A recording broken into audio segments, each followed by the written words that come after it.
getting more stuff made. Like I've been doing a bunch of work for cars recently. Like there's been some stuff with the truck where I was reinforcing suspension parts that I kept damaging off-roading. So before I still did it a little bit, where you make cardboard templates, you're underneath the truck, you make cardboard, and then you flatten it, and you sort of stand up with your phone, take a photo, put that into Illustrator and get a path, and then get that laser cut.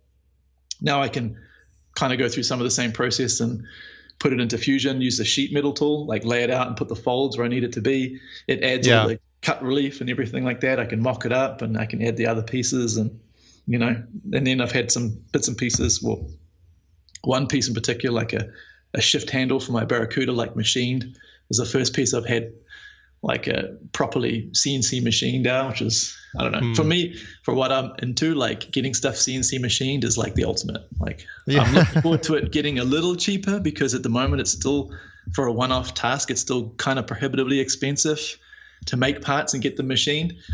But when the costs do come down a little bit, or I do find a better source for machining work, like I'm looking forward to getting a ton of stuff machined, because there's nothing like, like it's the juiciest thing when you're building a car, getting like new parts that are all 5-axis CNC machined and they're anodized black or gold or whatever, and it's just glorious, like machinery. Please welcome Aaron Beck. He is LA-based concept artist, known for some of his iconic work he have done for Keloid, District 9, and more recently, Call of Duty Black Ops 3 and Infinite Warfare. In this episode, we spoke about cars, trucks, mountain biking, enjoying nature, and finding ways to reset your mind without focusing on creative work. This is a long overdue episode, and I hope you're going to enjoy this one as much as I did. Let's go.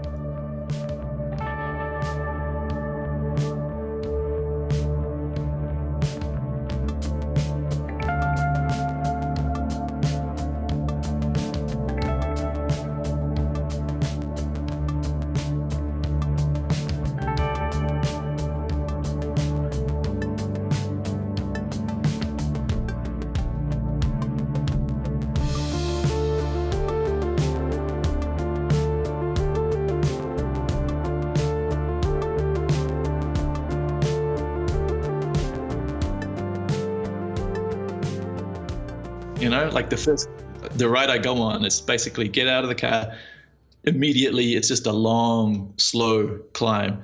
Right. The first section is so brutal because you're like, what the fuck am I doing? It's hot, you're sweating. You're like, maybe I'll just take the first trail down. And then you get into your groove, and then you end up at the top. You're like, that wasn't so bad at all. You get your second wind, you're grinding, listen to music, and it's fun. It's like a good workout. Yeah. Obviously. Yeah.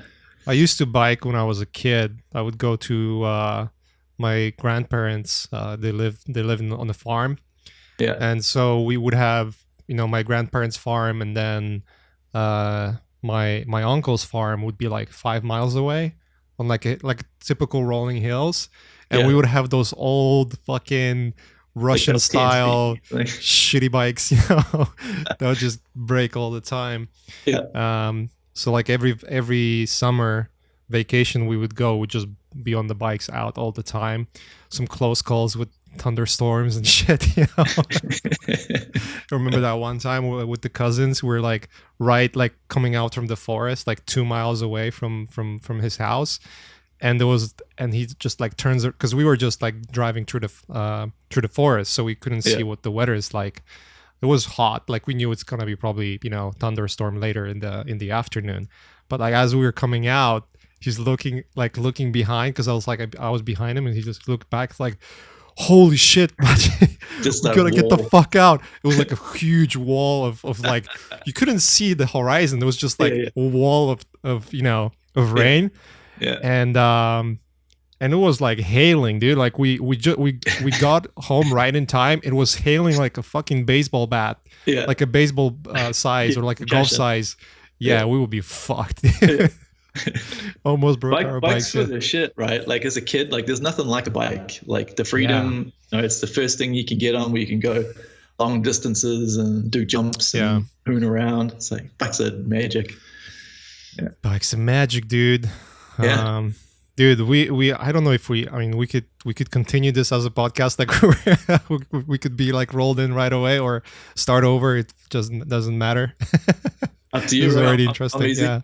I thought it had already started. I was like, all right. Yeah, it's all good. It's Like, all good. We just keep going. Keep going. Dude, I'm jelly with that Raptor though. Fucking jelly. I'm not gonna lie, man. It's in my opinion. I don't know how deep you want to go into this shit. You know, it's up to you. You can rein it in anytime you want, baby. But in my opinion, that is the best all-round vehicle ever made.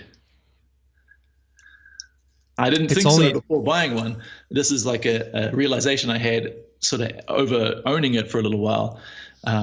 Initially, when I first was looking at getting a truck, you know, I'm living in the US. I needed a daily driver because my daily driver was an old BMW M3 that I was taking to the track a lot. It didn't have an airbag. I didn't want to be driving that thing around because I knew if I take it to the track and I break it, then I don't have a car, and it's super annoying to get around this place in Los Angeles without a car. So I wanted a daily driver, and I thought a truck would be perfect because then I can tow my other cars, I can haul stuff around, I can maybe go off-roading. You know, it was kind of a vague idea at that point. And like, so Ash thought was going Raptor. He's doing that to me right now. It's like, don't be a bitch, get a Raptor. And I was like, Raptors are super badass, but they're massive overkill. Like they're too much money, they're too much truck, they're just like overkill. In my head, they were just overkill. But I test drove one, and it was like one of the first trucks I drove. It was like the second truck I drove, and I was looking at buying one. And I had my expectations too high. I thought it was going to be some fucking super truck. And it is, but it wasn't to me then because I didn't know to put it in sport mode. You just drove it around the street, around the dealership. It just wasn't like it didn't impress me. It just felt big, and it felt like, I'm like, eh. And then plus just it was the truck, right? Just the heavy dealerships around here were it. like, the dealerships were charging like 20,000 over sticker. So it was way out of my price range. And they didn't tow enough. Like the tow rating that I'd seen online was not enough to tow a car and a trailer behind it. So I'm like, fuck Raptors. They're not for me. And then I drove like basically every other truck. And then Ash was still going, Raptor. And I was looking at them one day. I was at breakfast with my girlfriend, and I saw that the Super Crew cab, like the bigger cab, the full-size truck, had a higher tow rating that was enough to tow my car on a trailer. So I'm like, oh shit, they actually tow enough. And I'd seen Doug DeMuro videos by that time, and I knew, more about the trucks and all their different features and all the cool stuff. So instead of just sitting in it and driving it without knowing shit, I knew a bit more. So I went for another test drive, and I turned up, and they had just got the new 2018s in, and they were in the gray, like the leadfoot gray, like my favorite color, like industrial battleship gray. And I'm like, you motherfuckers, you got me. So I test drove it, and I put it in sport mode, and we took it on a longer drive. We went up Topanga Canyon, like a canyon road, and I'd driven enough trucks at that point to understand, like, oh, okay, this is something special. They have done something magic with this thing. And after that, it was just a matter of figuring out how to make it happen. In the end, definitely not buying in California. Basically. Flew to Denver.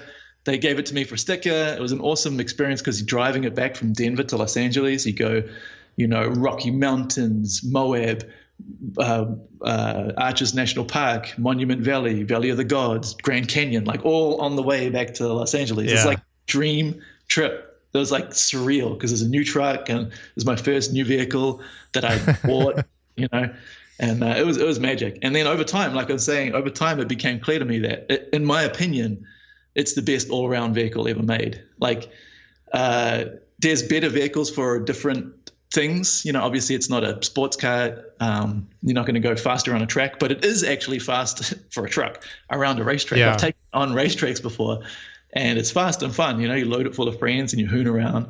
So it's a fast, fun car to drive, truck to drive.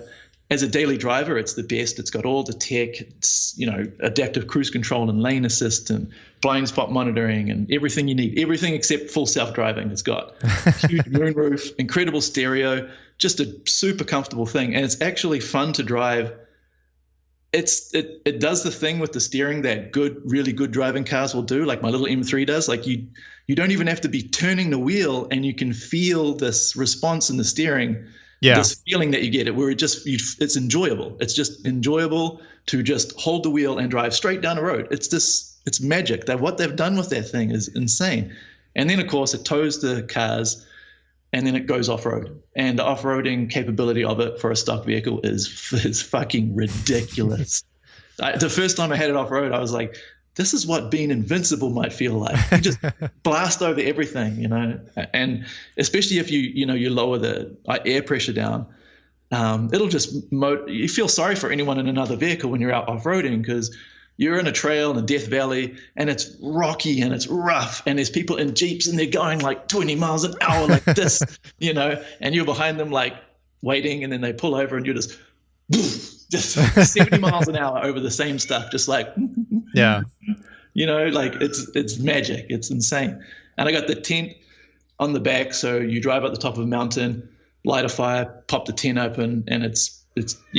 It's the best yeah, that thing setup ever. you have is pretty sick. Like with the tent, you don't have to get Airbnb, you just like camp. Nope. And it's like so much nicer because you're above the ground.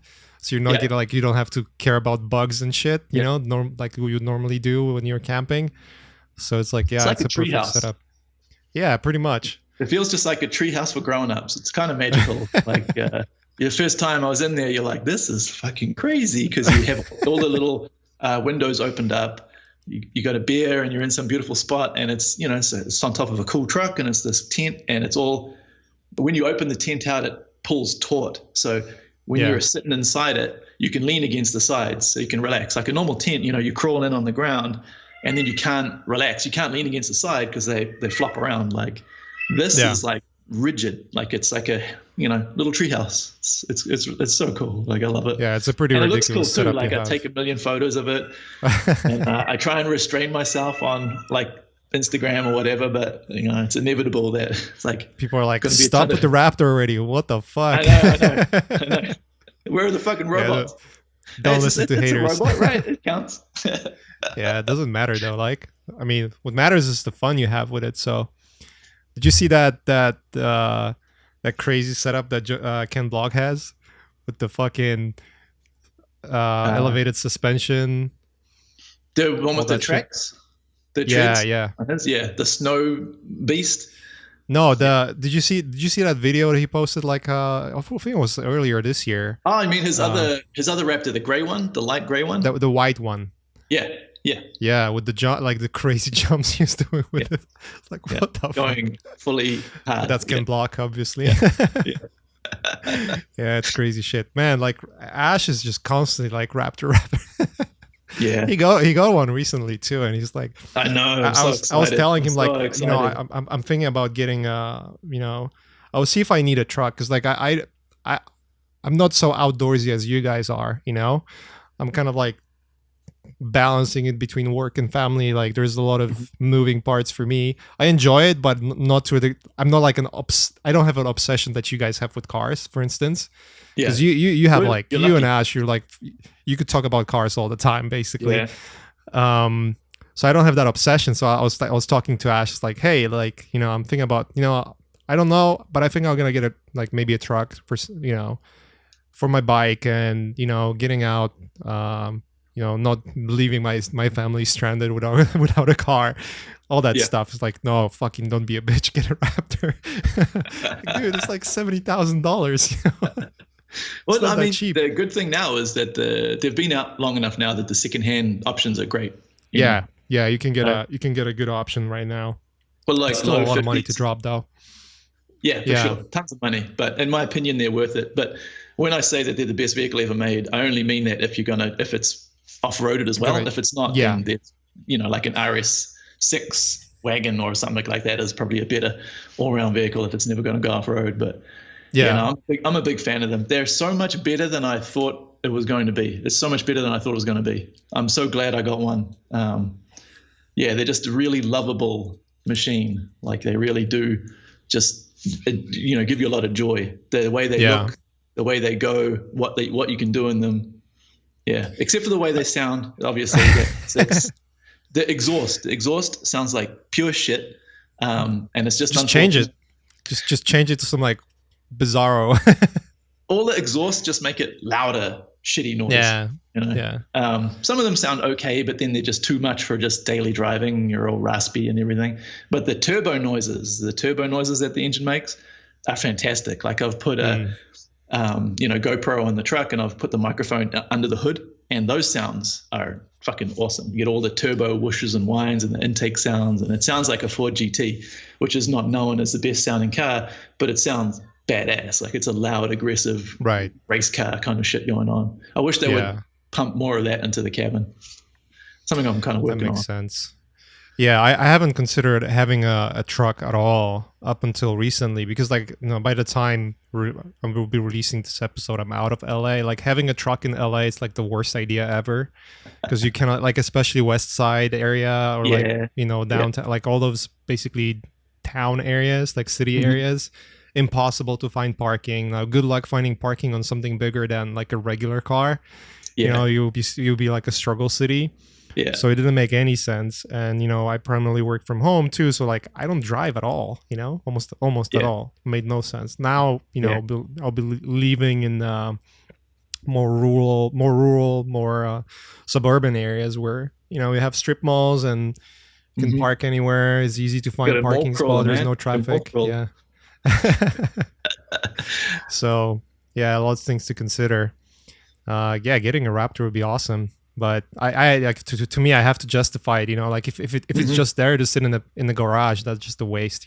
Yeah, for sure. So but you've been into cars. You've been into cars for sure. I remember, like, I think the first time, there's two ways I discovered your work and you. And I mean, we've been talking ever since we've been talking for years now, right? Like when was the first time? Like 10 years ago or something crazy like that. Yeah, I think so. It was like almost 10 years ago. Dude, you came to jiu-jitsu class. That was like 7 years ago. Yeah, that was 2014, right? Yeah, that was 2013 or 14. My second ever jiu-jitsu class. The first one was with Ash in San Diego, or down where he was. And then the second one was with you. So yeah. Are you still doing jiu-jitsu? No, I had to. I mean, with the kiddo, I just couldn't find time, and with the traffic in LA, it's just impossible. If I would be in it'd be tough. I have to think about it. Like where I'm gonna be right now, there's a bunch of like jiu-jitsu places that are pretty good. You still with like which school? You're with Machado, right? No. I was training with a Jean-Jacques Machado black belt, who had a class that was at the local gym that I was going to. It's like directly across the road from where I work. Used to work, because we're obviously working from home now. And they've changed management, and they've kind of canned the jiu-jitsu class because it's quite small. So since then, now that things are kind of starting up, I'm kind of going to another class, which I don't know how legal at the moment. There's all temperature checking, and there's all sign the waiver and all that shit, and Just say allegedly and fuck it. It's just say allegedly. Allegedly. It's as far away from like social distancing as you can kind of get. Social distancing in jiu-jitsu, dude. Yeah. So it's real. You just roll 6 feet apart. Yeah. Full hazmat suit. Yeah, you're fine. So still doing it. So I'm looking forward to things properly opening up and kicking off, and being able to do it more. But doing what I can. Did you see that provision that LA had for martial arts, soft martial arts? I was listening to Joe Rogan breaking it down. I was like, that's so ridiculous. I heard him mention it. Yeah, he's just raging against that list, like going through it. Like you can watch sunrise and sunset. He's like, really? You can do Tai Chi. But you cannot do kickboxing. Yeah. What about shadow boxing? Makes no sense. A bunch of idiots writing laws. That's what it is. I feel for them though, because in their situation, you can't go down to the minutia. You have to make kind of blanket rules in order to do your best job. Like, it's never going to be the best on a case-by-case basis. They're going to have to just go, here it is. This is the best we could do. Unless we just go crazy, and it's going to piss everyone off no matter what we do. I'm obviously joking, right? Like anyone who's like tuning in to Art Cafe to listen to medical advice, like you're doing something wrong, dude. Yeah. I don't know if you're a doctor. I'm pretty sure I'm not. So take it at that. Yeah. I'm just like riffing about it. Like, it's like, look, I'm generally like, I'm generally a very positive person. I try to be like reasonable about everything and soak information in, but sometimes I just need to vent, dude. Like all of us have to. This is a crazy world, man. Yeah, you just have to take it with a grain of salt. I used to do jiu-jitsu. I went almost, I was like pretty close to blue belt, I would say.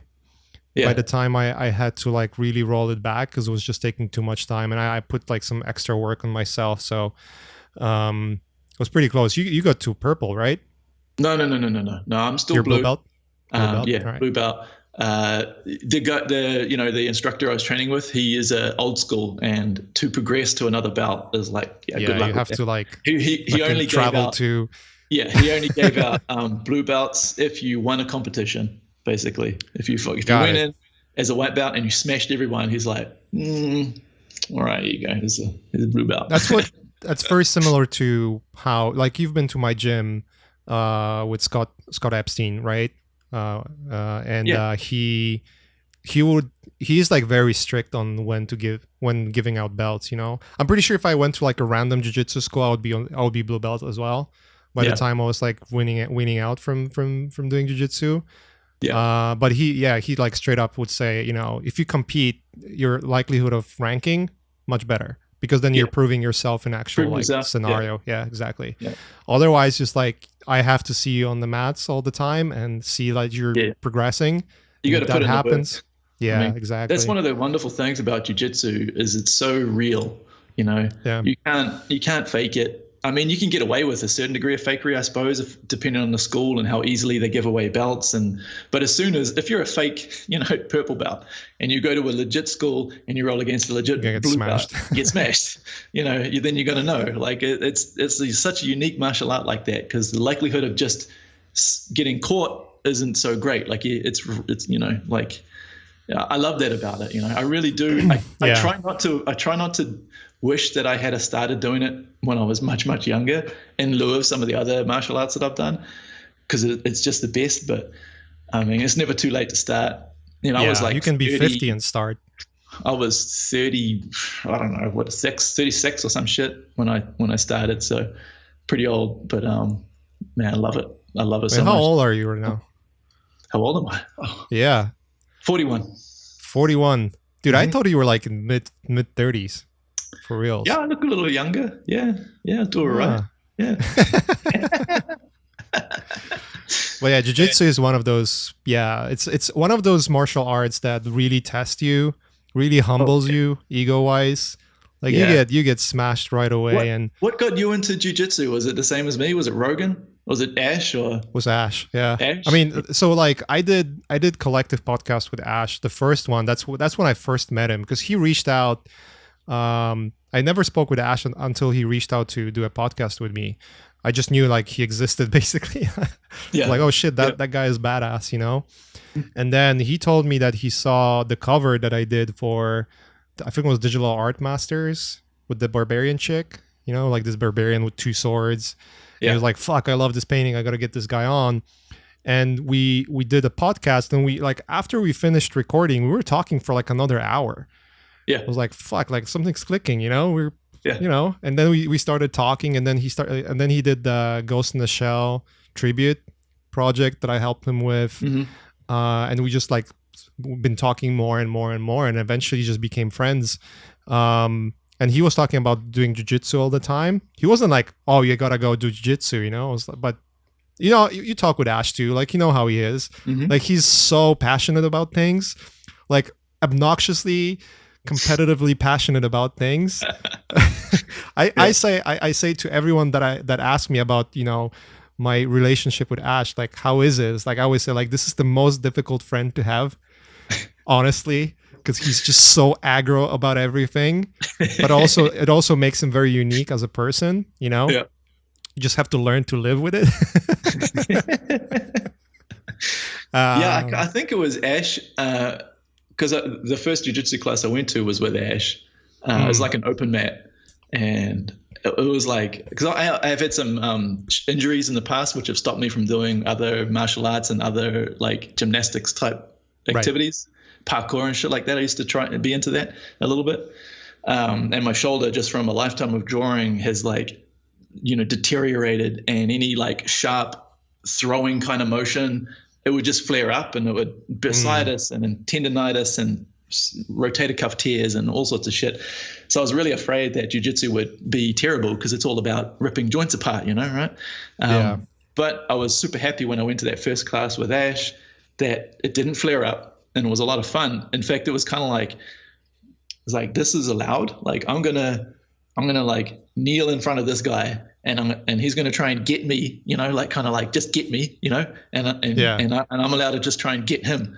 I'm like, this is fucking great. Like, I've always been into like that kind of like, wrestle scrapping kind of like with your dad or your brothers, it's fun to like to scrap, not fight, but just kind of and jiu-jitsu. It's not a real fight. That. Like it's sort of like gently like trying to kill your opponent.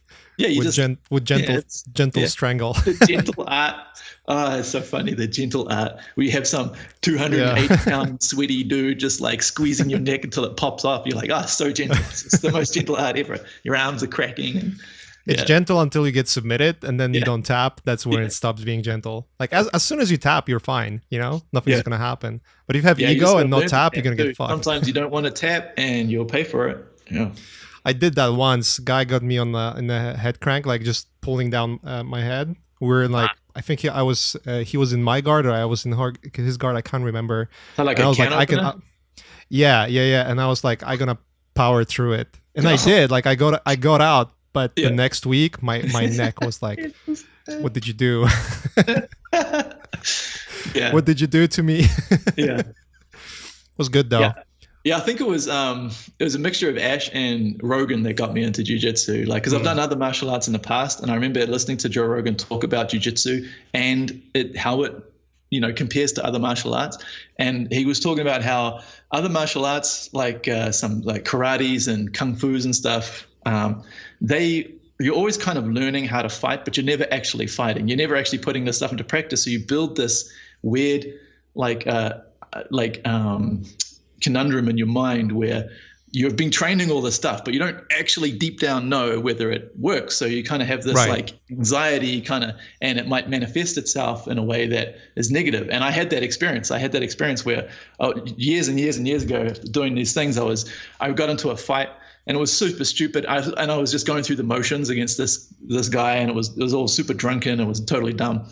But it was like an example of that where you're like, you don't know, like, and he's talking about how jiu-jitsu, it's the complete opposite, that you're constantly getting faced with defeat and death and tapping and getting smashed, and especially when you're a beginner. And so it's healthy for you, and I'm like, I really like the sound of that, especially after getting into trouble like with a dumb thing like that. So for me, I was like, I want to try this. This sounds perfect, and it's fucking fantastic. It's the best. Like when you do Muay Thai or boxing or kickboxing, like obviously you can spar just to get tested, but you never go full. You never go like full power, and you don't know like how much you can do. Because karate, if you don't do full contact sparring, and I was doing like Shaolin Kung Fu. And you do like light sparring where you're kind of like going through the motions, and so and that sort of thing isn't good. If you're doing Muay Thai and kickboxing and you're putting on pads and you're going basically full blast, that's better, because then you get to know. Yeah, of course, like of course. where you stand. You get an idea of what you can do. It's a reality check if you get wasted. Yeah. But the difficult part about it is like if you get into trouble and if you cannot get out of the fight, then you can get someone really hurt, and that leads to like complications with the law and all that stuff that you don't want to have to deal with. Versus when you do jiu-jitsu, like you know exactly what you can do to a person. If that person is not trained, you can basically dismantle them and call the cops. And just sit on them and have them in full control. They cannot do anything. It's an eye-opener when you have, like, a big guy come to training, and maybe they're a wrestler or whatever it may be, and then they're so much bigger than you, and yet as soon as it goes to the ground and you're tied up, they have nothing. And it's an amazing feeling. It's like they can overpower you, but just that technique gives you the upper hand. And it's like nothing. It's like, why are they using so much energy? You can just ride over the top and then submit them, and they gas out super side fast. Control, all that shit. Just puts. This is the only sport that for me it was awesome because like the size didn't matter, you know. Like I would when I was going to the class, there were maybe 2 or 3 more people that were my size because I'm pretty big, you know. I'm Yeah. like 6.6 feet 4. Yeah. So there was like only like handful of people my size, and mostly like really small, you know, guys and girls basically. And those who were like way above my level, they would just like, Yeah. I would be a toy. I would be Yeah. like, "Oh," Yeah. like you know when the cats play with the little, you know, with the ball, like that was I was the ball and they were like the cats. Yeah, like, just a little cat's paw. Yeah. that's basically how it all went. I think the biggest like eye opener is like when you do your first class is being in that very close proximity to person and getting overwhelmed right away. Yeah. And you're like, especially like because I'm very introvert by nature, you know. Yeah. And so that for me it was like it was interesting because it broke a lot of barriers that I had about close contact, you know. And Yeah, once you if get you that, haven't like, done like sports when you were younger, or No. wrestling or rugby or whatever it may be, like it's a foreign thing. Like, oh Jesus, like exactly. yeah, Exactly. Yeah, and it breaks, you know, and when you get into a squiggly situation, like you know, if you would ever get in a fight and it would land on the ground, like you're not gonna feel stressed and overwhelmed, you know, like you okay, I've been here, you know, I've done this on the mat so many times that Yeah. it doesn't feel foreign to me. Yeah. So yeah, that was one of the reasons why I really liked it. I was going all the way up to like 4 or 5 days a week at some Right. point. Yeah. Yeah, but then it was just like too much because, you know, you have to drive up, and in LA, the traffic is usually an hour one way. Yeah, fuck that. Yeah. I'm fortunate. I don't have to deal with any commuting for work. Well, obviously, I'm working from home now with the coronavirus. But prior to that, my workplace was really close. It's like a couple miles away. The gym was right across the road where the jiu-jitsu class was. The other guys I trained with were like a 10-minute drive west. So very lucky. Not too bad. Yeah. Not have the horrific LA commute, because I just don't think I would deal with that very well. I don't like waiting. Yeah. I don't like dealing with that shit. So yeah. Yeah, you made a right choice to live where you work. That's the only way to do it. I used to have that with Naughty Dog, you know, like when I was working for Naughty Dog, I was like right next door. I could wake up and literally 5 minutes later I would be at work. So that was nice. But then when I left to work for film industry, you know, most of the film studios are Burbank, basically, Los Feliz, like those areas, right? Yeah. Like I don't think there's any Hollywood or like Paramount is there. I've never been to Paramount though. Like on the site to work on site. I think the closest is the Sony in Culver City. Mm-hmm. But most of the studios are, and most of their projects, because obviously Marvel pretty much does all the projects these days, would be Burbank. So that commute wasn't bad, quote unquote LA bad, because it's against the traffic, you know. Yeah. But it was horrible still, like an hour each way. It wasn't bad. It was just horrible. Yeah. Yeah. It was bad, not horrible. Let's put it this way, you know. Yeah. Yeah. Yeah. No thanks. I don't want to deal with the commute. You know. No. And now we're all working from home. It's even better. So this working from home has been great. It's funny for me. There's been 2 times in my life where, for a long period of time, I've worked from home. First time was when I had left Weta Workshop. I guess there was 3. And the first time didn't really count because I was doing all sorts of different stuff and traveling and freelancing, illustration and things a long time ago. But the second and third time were when I'd left Weta Workshop and I was working from home, freelancing just before coming to the US, and then now since the coronavirus, working from home. And I always kind of feared it. I didn't really want to work from home. I always thought I wanted to be in an office or with people around. I just felt like I didn't want to, you know, work in the same place I live. But to be honest, every time that I've had to do it, it's been great. I'm gonna have to get over it because it's great. Yeah, it's fine. Yeah. I'm not it's having going to change with separating it or anything. It's good. Yeah, and it allows you to structure your day in a better way. You know, like instead of having sort of these hours to be at work, you can, you know, break up your day in a way that better suits what you need to do, what you need to get done. Yeah. How do you think it's going to change for you guys? I mean, in film industry, it's weird because I'm 100% convinced that, you know, come September, October, we're going to have another wave, and then the company's going to panic and they're gonna start shutting down again. I'm Yeah. curious I'm really curious how it's gonna play out, because I don't think this country like financially can afford another shutdown like that. Oh yeah, Unfortunately, I'm it's really, going to be rough. Yeah. yeah, I'm really curious like See. what they're gonna do. Yeah, I don't know, but I know there are some companies that are in this realization where, I was talking to a couple of people that work in Silicon Valley, for instance, right? I think Facebook even did that recently, where they basically said like, from now on, if you want to, you can just work from home. No matter if we're gonna come back or not. Yeah. I think a lot of companies are realizing that Yeah. vast majority of the workforce can work from home and they're as productive. And then you save on a lot of things that you would have to invest into. Oh, for Anyways, sure. like when you have a big office, that's a It's square a footage you have win-win to in many pay. respects, except for those, and I've got, friends and colleagues who, would love to go back into the office because the office Yeah, respite from, from kids and family and everything going on. Like for exactly. me, it's with my girlfriend, we're in an apartment, it's quiet, like it's a good working environment here. But if you're constantly got these distractions with, Like all your myself. families around and everything and lots of stuff going on, then I understand like maybe in that case, maybe you want like an office nearby or like a workshop or a studio. Maybe you share it with some other folks or something if it's not your work office. Yeah, it could be difficult if you're like in an apartment or a small house and you have kids. Yeah. And Yes. you don't have much room. That's difficult for sure. Yeah. I know it from experience.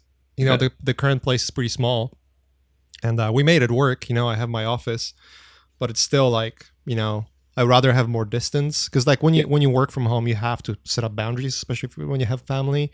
Yeah. You have to, like, if I'm in my office, closed room, unless it's burning, someone's breaking in, or we have to go to hospital, like I'm not there basically. That's sort of like the deal. Don't even knock. For sure. Like I'm not. I just gonna start screaming. Like you have to be like really aggro about it, unless you give yourself flexibility, basically, right? But you can do whatever you want technically. Like you can deal with whatever you want. But from experience, like if you don't set up boundaries to where this is work, and once the work is done, this is family time, like it's gonna get rough. Can get rough really, really fast, because you know how we are. Like we like to get into the flow. Like you start working on something, you put all your energy and your mind into it, and you start flowing. The time goes by, you don't even know what time it is anymore. Like how many times you would start working on the personal piece and it's like 3 a.m. or 4 a.m. or it's getting bright again. It's like, oh shit, I worked the whole night, I didn't even pay attention. That happens often. And like, what's the most annoying part? When someone comes in and just asks you a random question, non-related, and you're in the middle of like, a storm. Yeah. Yeah. That's where all the frustration comes in. Yeah. Do you think you guys gonna be going back soon? Or No. I don't think, probably, I don't think you're gonna be back till the end of the year. At the earliest. Yeah. Yeah. That's what a lot of companies like set up, like right from the get-go, just since it's working already, like there's no reason for us to go into like a giant legal issues with comebacks and whatnot. Yeah. I don't want to deal with all of that. Yeah, I think the easiest way to deal with that would be just like you sign a waiver. It's like, you know what, I do it on my own risk. Release liability. Yeah, exactly. They're not accountable. Yeah, I mean, you'd have a tough time proving that it was your workplace that you got ill, as Exactly. I understand. It depends on how everything shakes out with this virus, with how come to grips with it and grapple with it in terms of treatments and vaccines and so forth. We'll see. We'll see. Yeah. We'll see how it goes. I don't know. It's interesting talking with friends and people because everyone's wondering how you're getting on and how you're handling it and how everything is going. And I feel like I'm an outlier in that. Like for me personally, it's been really good because it turns out work from home is great. I've got more time to do my car projects and things like that. My the shop where I work on my cars, they're like an essential business. They've always been open. So, they've had, I'm not near anyone. I can go work on my cars. The nearest person is like on the other side of this giant warehouse. So there's no issues there, and of course, all the hardware stores and everything have always been open. So the equipment and materials and supplies are there. Once the trails and the local trails and everything opened up, I can ride. So yeah, it's been great. Like, I'm the kind of person who I don't miss things. I haven't missed, like going out to eat or bars and restaurants and things. I'm just like, just working on what I'm doing. And as long as I can do these things, it's great. If I was in a position where I couldn't work, that would be difficult. That'd be tough. But obviously work from home has been great, and working on the cars has been great. So I've been happy. It's been really good. Still have a job. Can't complain. Yeah, I feel sorry for the people that cannot work or like were furloughed because of it. Mm-hmm. I think everyone, well, not everyone, but most of it is sort of, from what I understand, sort of back on track. In that way, it seems. In a way, yeah, but it's still it'd be a totally different story if you're furloughed or you can't work and you're stuck home. Yeah, it's like that's not what I really experienced. Like, obviously we stayed home. I didn't go out needlessly and everything like that. But as time passed, I would do more and more different things. But it'd be a different story if you were full lockdown, not able to work, wondering where the next, how you're going to pay rent and everything like that. That's a different world. That'd be tough. Yeah. Obviously, being from New Zealand and seeing how New Zealand's handled it has been interesting as well. As a contrast. How did New Zealand go about it? Like, did they lock down anything? Like, what was they went into a full lockdown, pretty intense lockdown, pretty early. New Zealand had it super easy though, so you see these news reports and everything sort of raving about how fantastically New Zealand handled it and what an example. But New Zealand had it so easy. Like, it's such a small country, 5 million people. It's an island. There's less people in New Zealand than in LA. There's probably less people. There's probably less people in New Zealand than the Valley where I live. Yeah, exactly. Exactly. So they had it easy, but that they did do it well, and the leadership there was fantastic. Like Jacinda, the Prime Minister, she handled it just as well as you could expect. She just here's what we're dealing with. This is how we're going to do it. This is why, how, when. Straightforward. And everyone was like, okay, we can do that. And then they did it, and they basically eradicated the virus, and it seems to be just life as normal now. So good on them. Except you cannot go there. If you go there, you got to go into self-imposed quarantine for 2 weeks. Yeah. And I don't know if they're allowing non-citizens, residents. I don't think they are right now, or maybe it's changed recently. I mean, obviously, if you're a citizen, you can go back, right? Because that's your country. But I think they impose some strict and everything. Yeah, of course. But it's interesting. I think Norway and Sweden has handled it pretty well as well, from what I've read. But they didn't close anything. They just said to people, like, just don't be stupid, Right. Yeah. Yeah. Like, it's been an intense learning experience for everyone around the world. It's been fascinating to live through something like this and be able to see how all the different strata of society deal with it, from family groups on up to countries. It's been just so fascinating. It's a great learning experience. I just hope that everyone can take away the positives and the things that we can learn from this, and then because obviously it doesn't seem to be as bad as we feared at the start. So there's definitely risk groups, and people have to be careful about that. Like, if you go out and you see people that are clearly not healthy or are in the risk group, like, you should do your best to avoid being in close proximity, wear a mask, all those things like make sense, Mm-hmm. You could have, I mean, there's so much misinformation and information that flows in. Like, every week it seems like it's some completely different disease, and everyone's saying different things. You don't know who to trust. Like, I stopped giving a fuck, and it's like, I don't want to have an opinion anymore. The nature of the politicization of everything. It became very politicized. It is what it is, Exactly. When did you move to US? You moved to like 2014. Like, were you living in when you came to roll with me, you were still in okay, got it, because I remember when we rolled, you were still in New Zealand. Yeah. How did you how do you like the move? Like, how did it change your... For me, like, I love this place. Like, Los Angeles, Southern California is heaven for me. It's just heaven. Like, for doing what I do and being into what I'm into, it's just the best place in the world. I couldn't imagine a better place. Like, it's just been fantastic, Like, work has been good. uh, and I've got to meet a lot of incredible artists and people here, and be a part of some cool things. But the just the location here, like there's a lot of things that I didn't know this place had to offer before I came here. When you hear about Los Angeles, from me anyway, you hear about the city, you hear about the sprawl, the traffic, a lot of negative connotations to the place. And you don't live in LA proper either, I wanted to so live and work in Los Angeles since I was a little kid. Since seeing the making of books, they were always in LA. Stan Winston Studios, I don't know if that's in LA itself, but it always seemed to be LA, the film industry essentially. So I always wanted to live and work in LA because it seemed like a big city. It's got the music, the culture, the film industry, everything like that. But then you hear more and more of the negatives. Like obviously a big part of that was, my favorite band when I was growing up was Tool.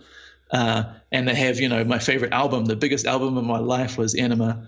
And obviously the title track Anima was about flush Los Angeles down the toilet, this hopeless fucking shithole we call LA, right? And so I had this like weird duality in my mind about like Los Angeles. Is it real?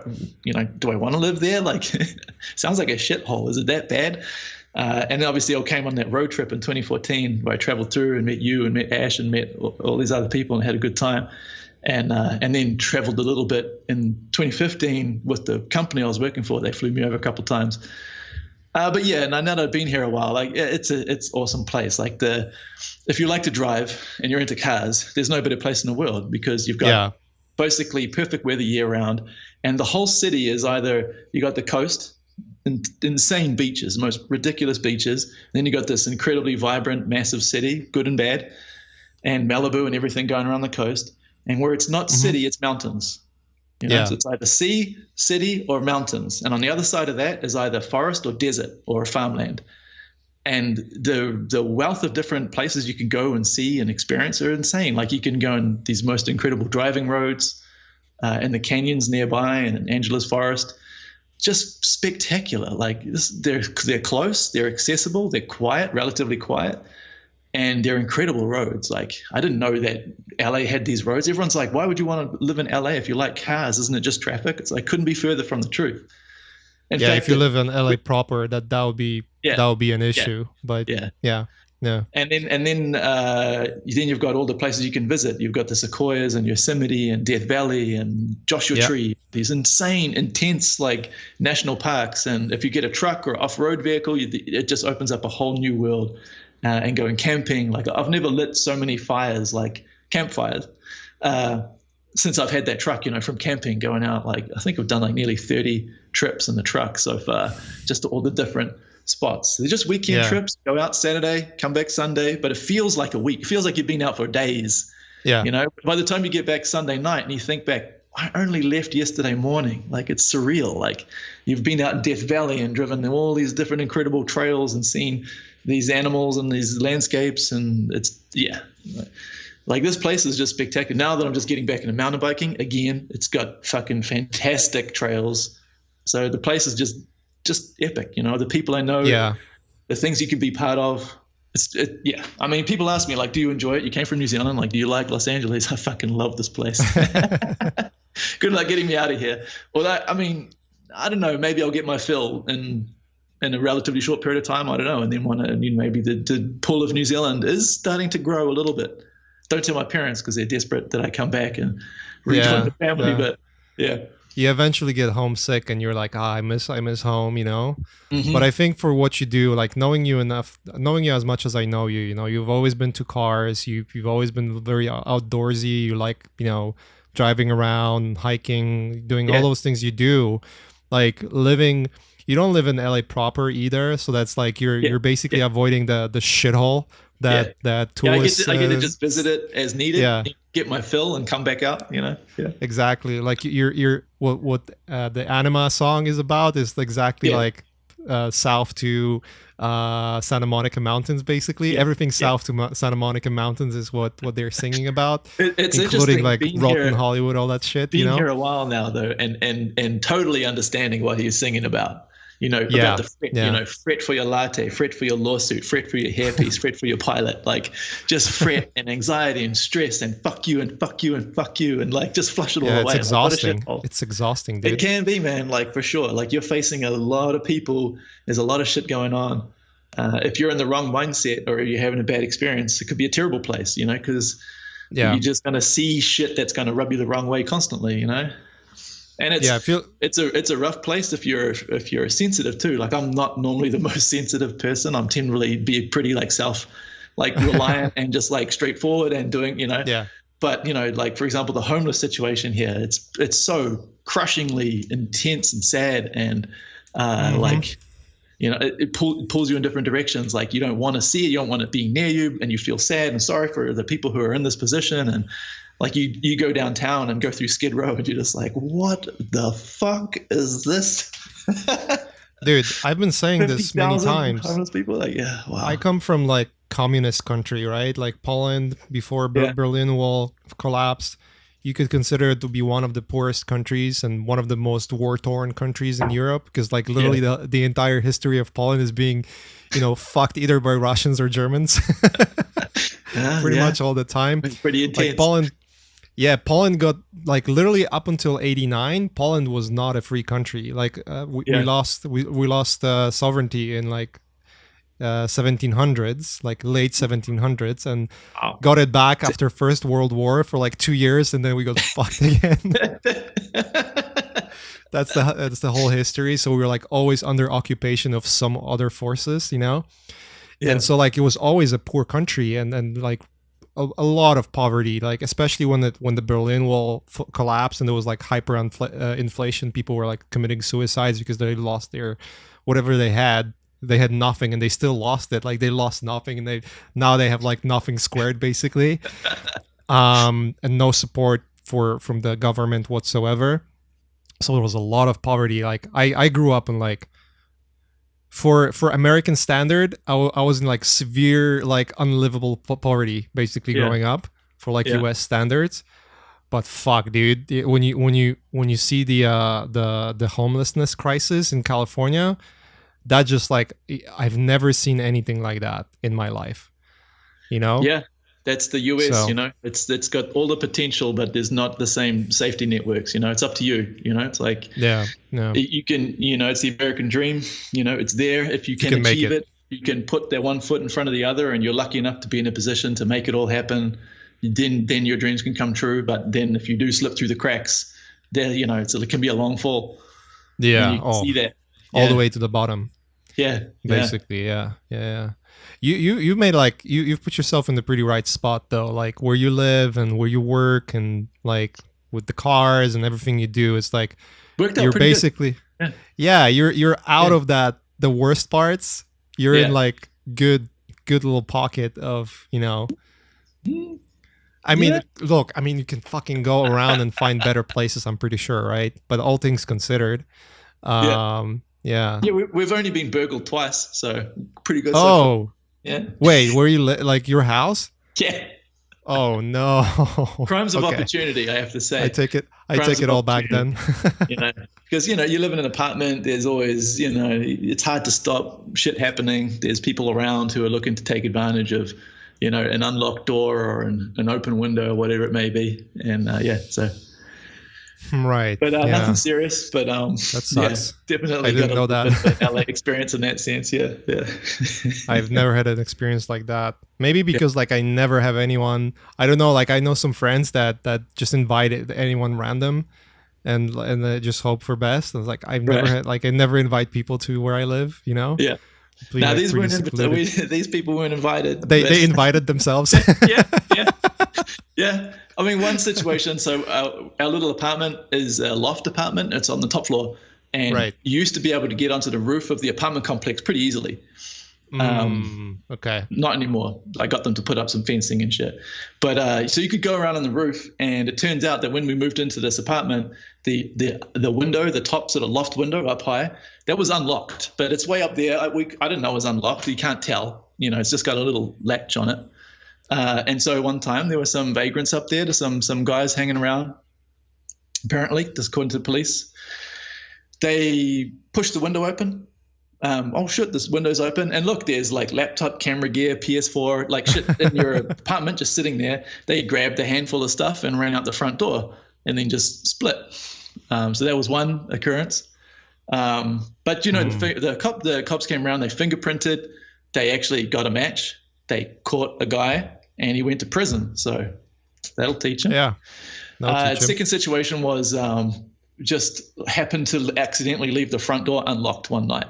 It was kind of shit because I had checked that it was locked the night before, but the lighting conditions made it look like it was locked when it wasn't.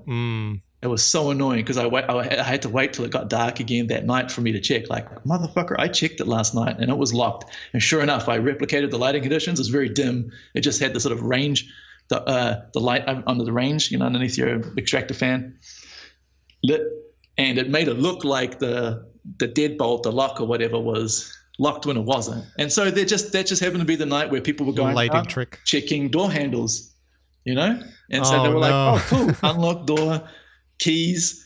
They just stole my girlfriend's car and her purse, and the police caught the guy the same day. He was a terrible criminal. And he went to prison as well. So but a couple of Aaron Beck sending criminals to prison. Yeah, hey, I was out of my hands. You're just abracadabra. It's an experience. You're in a big. For my part, I know I differ from some of my friends and my girlfriend when I feel that way, but like I came to LA for a big city living. Like I'm from New Zealand, it's a very small country. The city I was living in is a small city. And I've always loved big cities. I love a lot of shit going on. I love it when I see I go up into the garage of our apartment complex in the evening, and I catch a sunset, and there's just planes flying overhead. If it's nice weather for contrails, you just see so many contrails crisscrossing the sky. There's police helicopters. There's so many cars and interesting things going on. I live right next to a bus lane. There's always emergency vehicles traveling on it. It's just shit going on. It's big city living. There's a lot of cool shit going on. You like the buzz. Yeah, and you get 360-degree views of the mountains all around you, all the Santa Monica Mountains. You got the San Gabriels.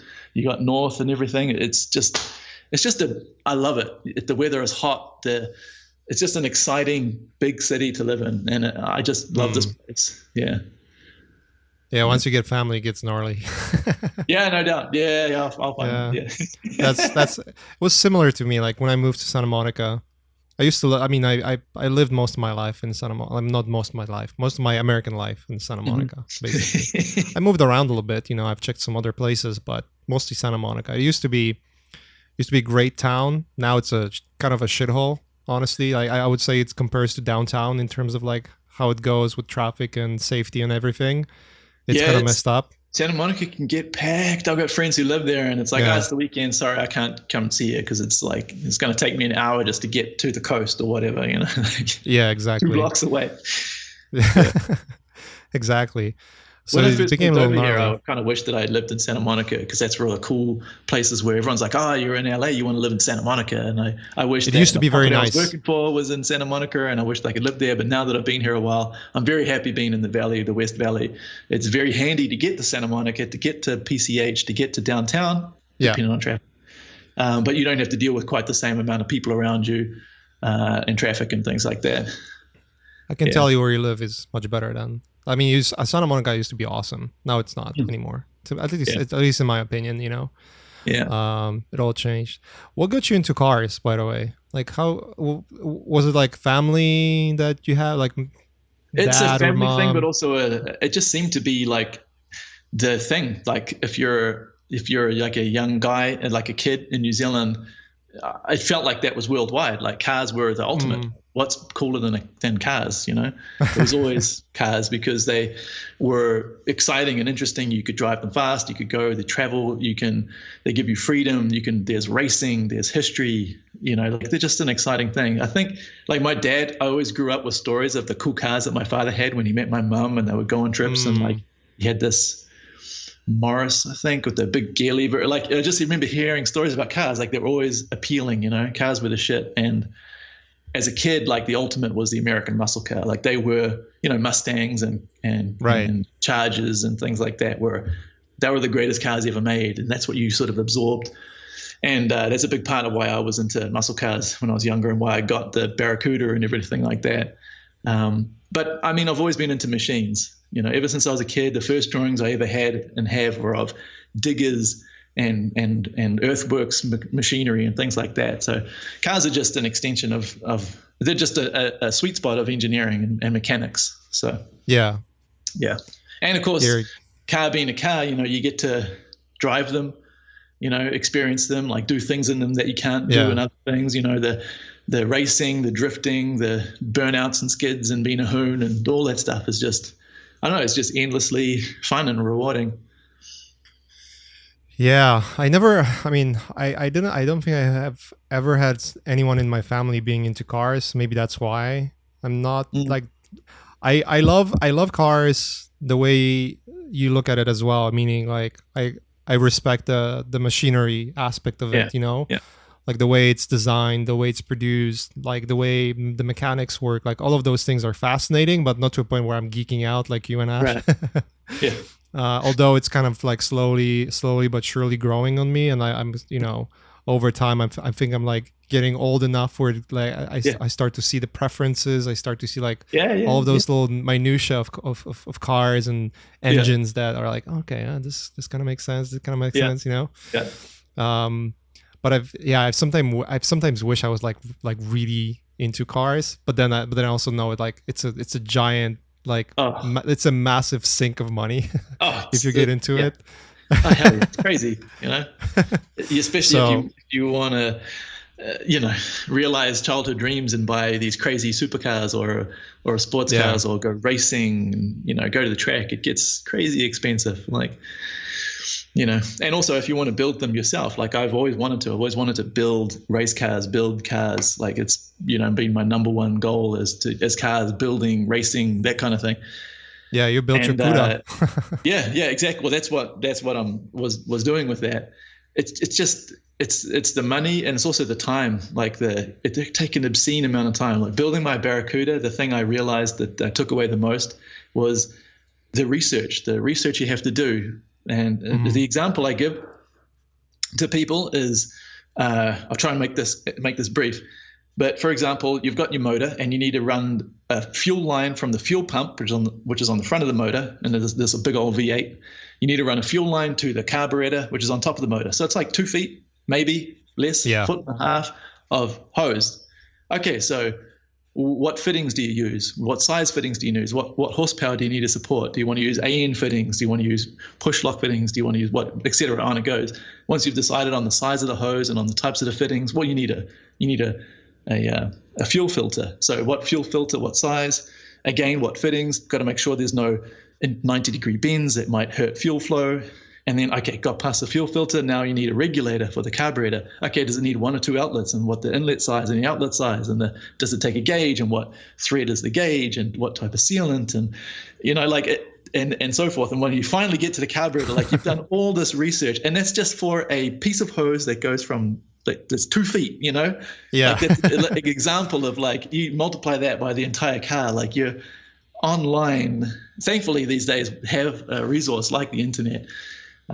For better or worse, where you can just you're trying to figure all this stuff out. Like, okay, I want to do this, and if I do that, and you get like half the build in terms of time was just research, just on the computer when you probably should be working, like obsessing over like, you know, like this or that. You know, do I want to go with this size tube for the suspension parts, or with this, or is this overkill if I do that, or what filler wire should I use in the welder? And like it just it's ridiculous. It's great fun, and it's intensely rewarding.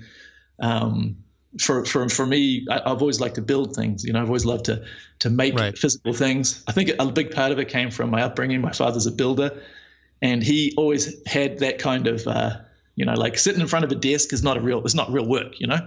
Like being in an office that's not fucking work. Like building a house is a job. That's work. That's doing something useful and reward. You know, like something that will stand the test of time. So that mindset like is in me. So I never feel the same level of like reward doing art, working on computers, or making stuff. It's fun and rewarding. Don't get me wrong, but it's not the same as like building something, you know, where you physically have a result, you can see it, it's right there in front of you, you know. Yeah, it's not as tangible. Objective.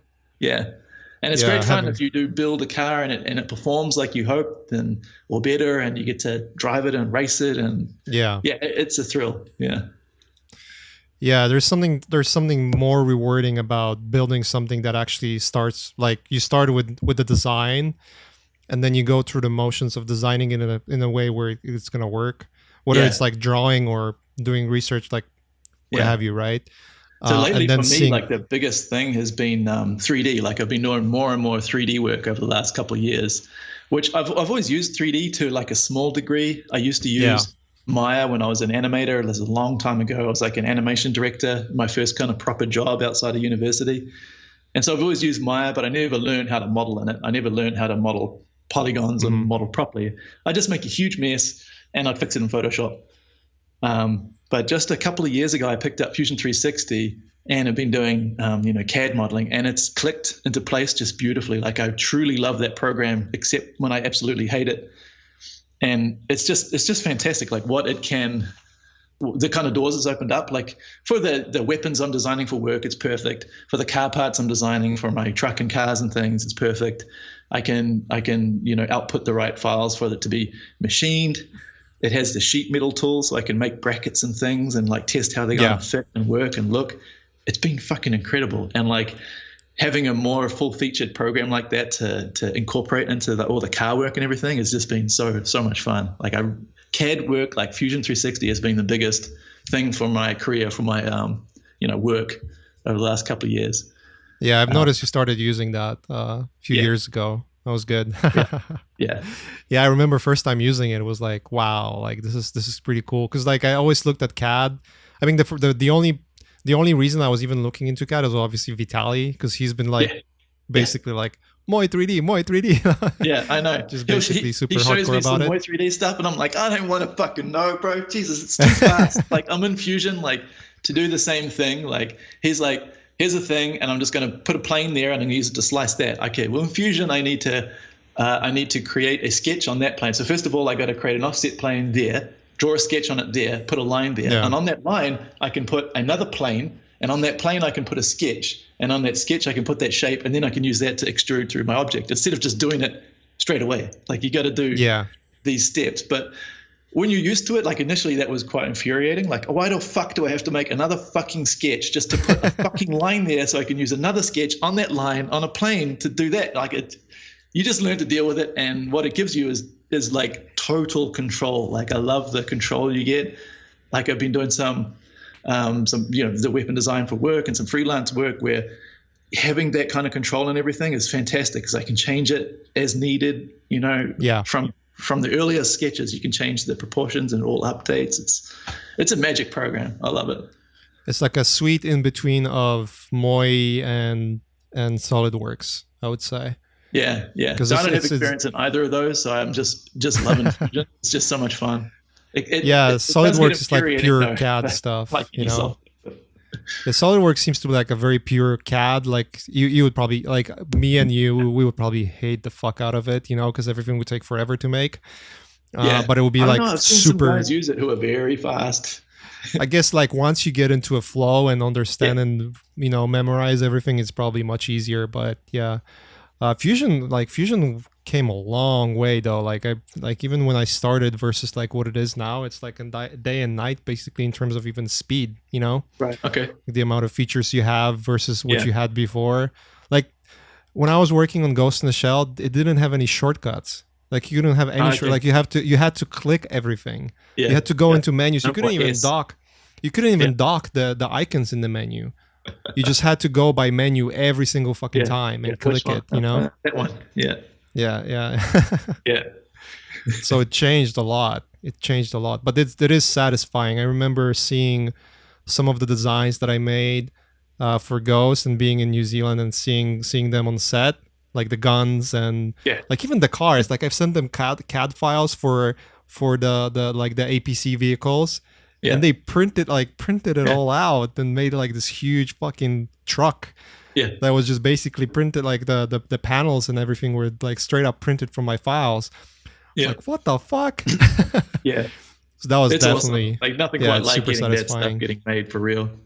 Yeah. For me, the first experience along those lines was working on Avatar, which was just a magical time for me because I was still Yeah. pretty fresh working at Weta Workshop, and I was hired for Halo, and then that film fell down, and then there was District 9 which came along, and I worked on that just a tiny bit at the start, and then it was all on Avatar, and it was designing weaponry for the most part for the first chunk of time. And it was like the new James Cameron science fiction film, and Aliens was the biggest film of my childhood. So I'd drawn the pulse rifle and the smart guns endlessly. So to do the design weapons for the new James Cameron science fiction film and have them made, physically made, and be able to fire them and like play with them and shit was it's like fucking so cool. Because it was all built where you worked, right? It was just 2D sketching, and then someone else would make this model. And that can go well or it can go poorly depending on the artist and how shitty your Photoshop sketch is. But now doing the work myself with CAD is like it's been fantastic because you can design in CAD as well as design the sketch beforehand, and both of them have their own like pros and cons. Yeah. But then I also get a beautiful 3D model which I can put into Keyshot. And I don't bother with UV mapping or anything like that. I just need some procedural maps, and I can fix any grim shit in Photoshop.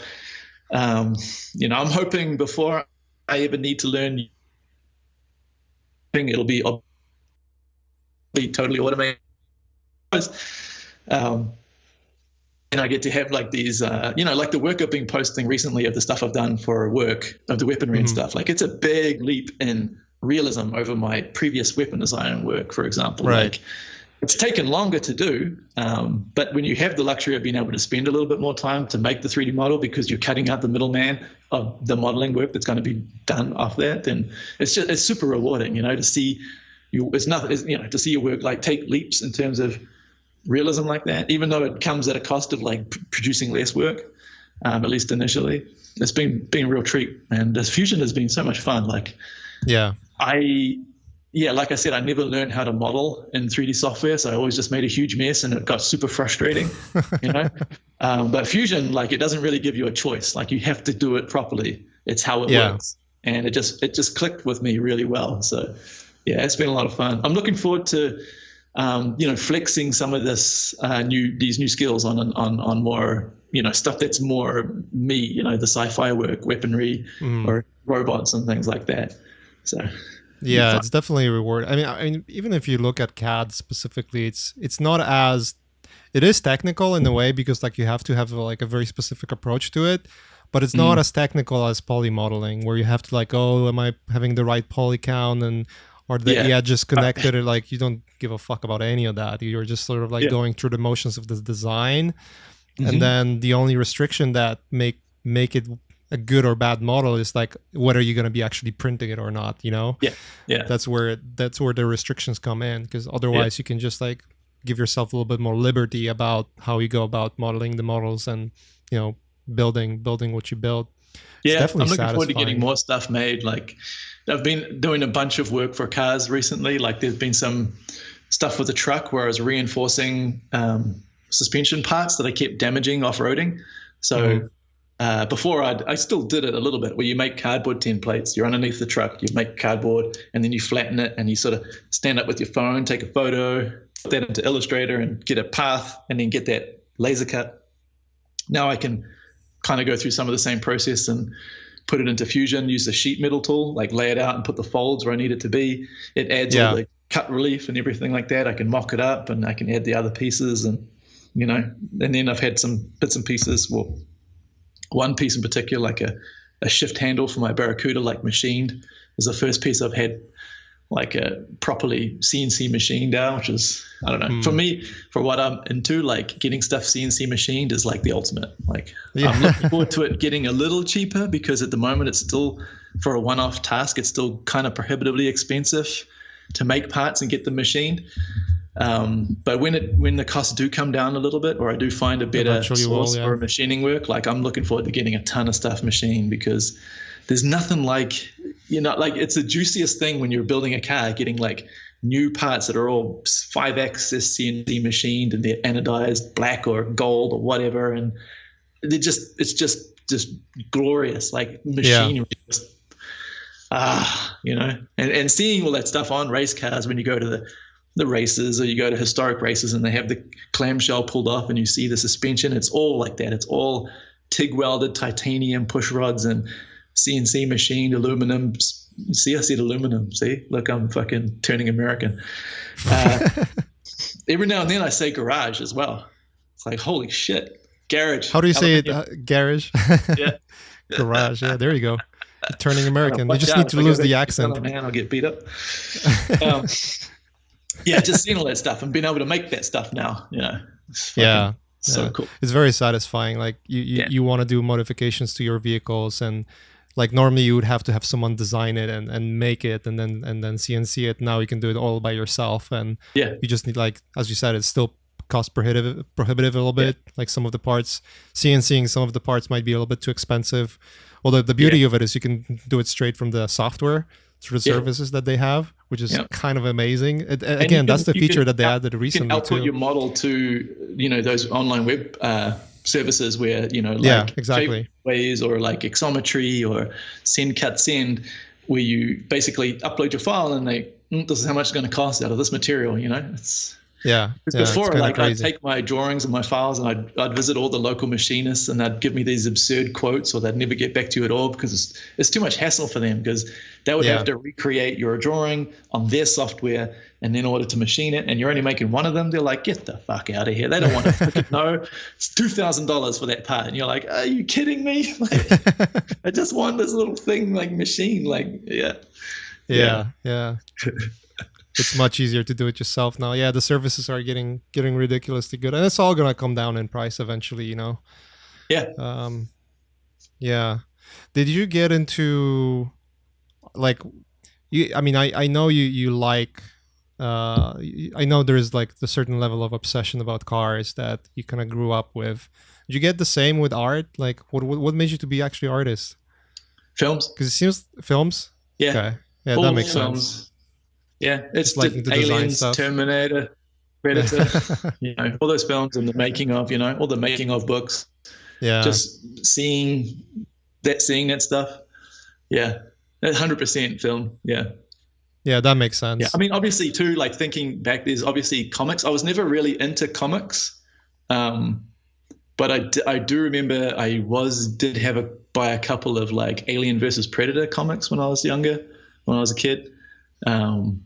So there's some of that, but comics themselves has never interested me. Like I have never felt the desire to draw the same thing twice, like especially like a character, like drawing a face and then have to draw it from like this angle. I'm like, oh fuck, like it scares me, I'm just not built that way. Like I always thought if it's storytelling that I want to do, then I'd try and animate it. And then you're like, well, fuck that's so much work. But I mean, that's the realm you've been exploring recently, right?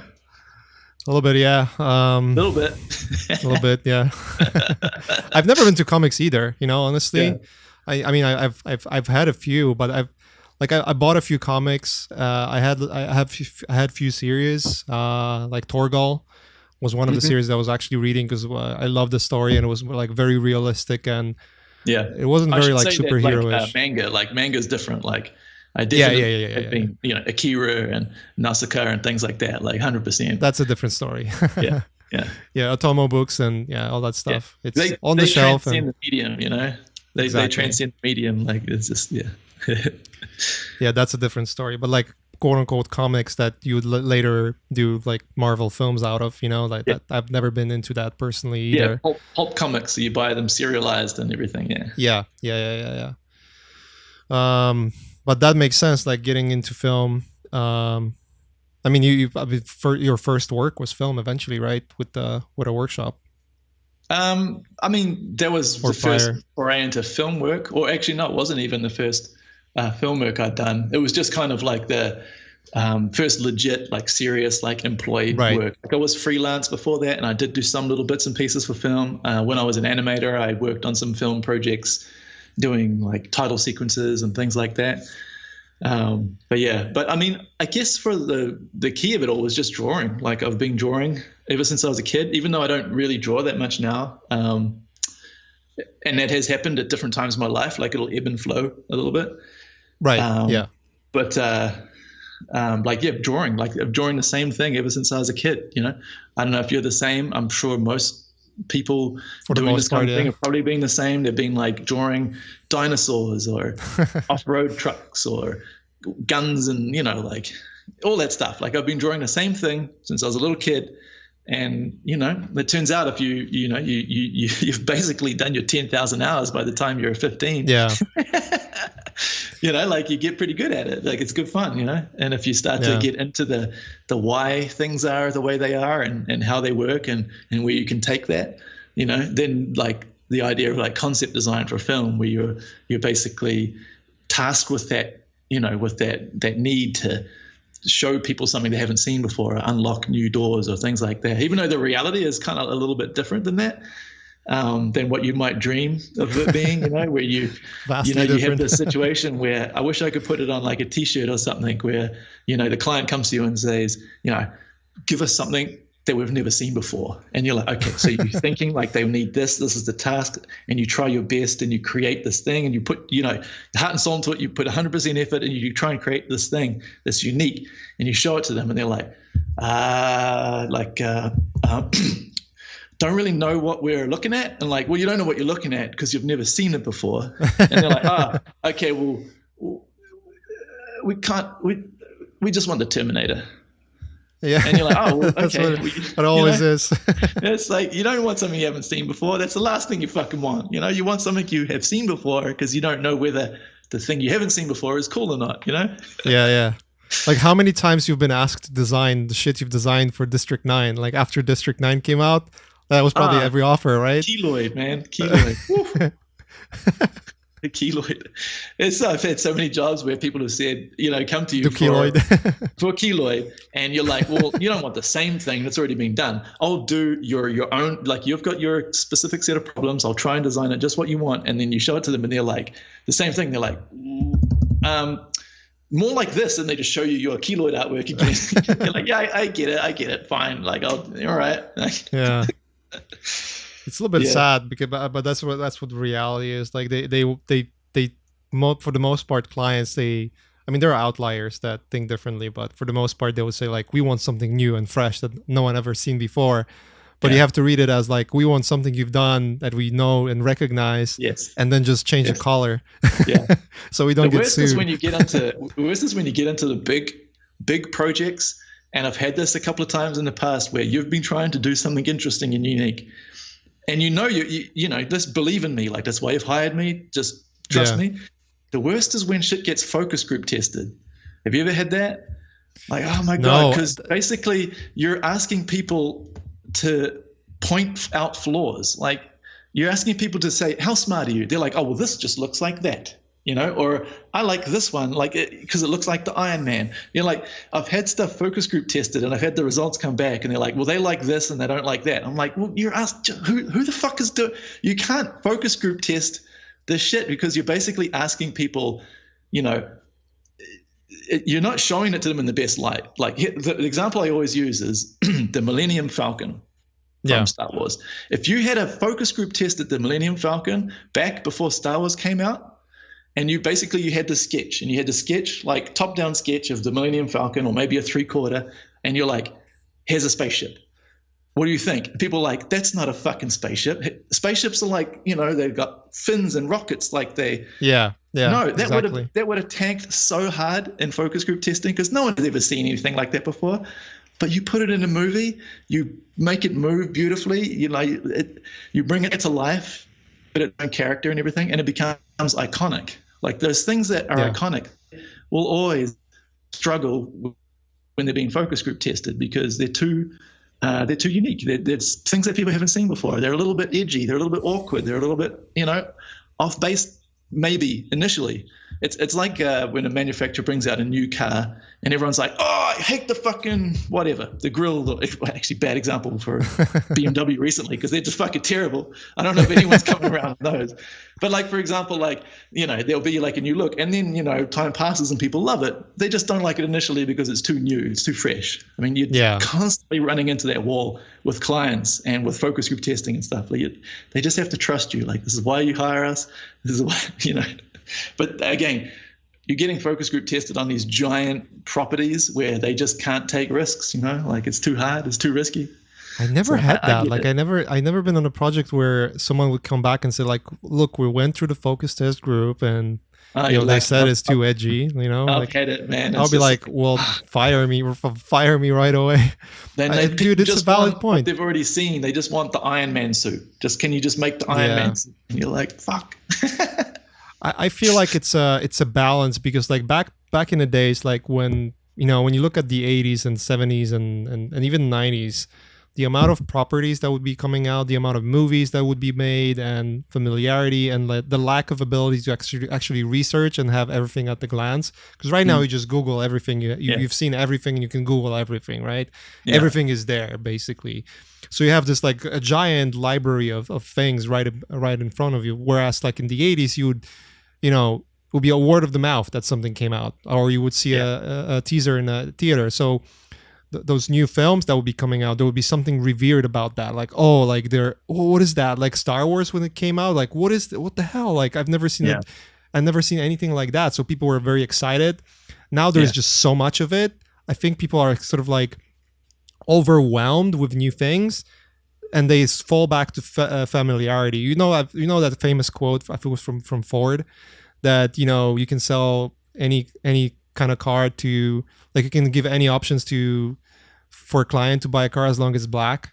Oh yeah, any color you want as long as it's any black. color you want as long as it's black. Because like the abundance of choices makes you not choose anything at all eventually for the most part. Like most people are just like, it's too much, Yeah. I don't understand any of it. I want to go back. And so so I guess that's why they are doing it, like playing it safe, because like taking risks, it's much easier to get flooded with things that kind of work.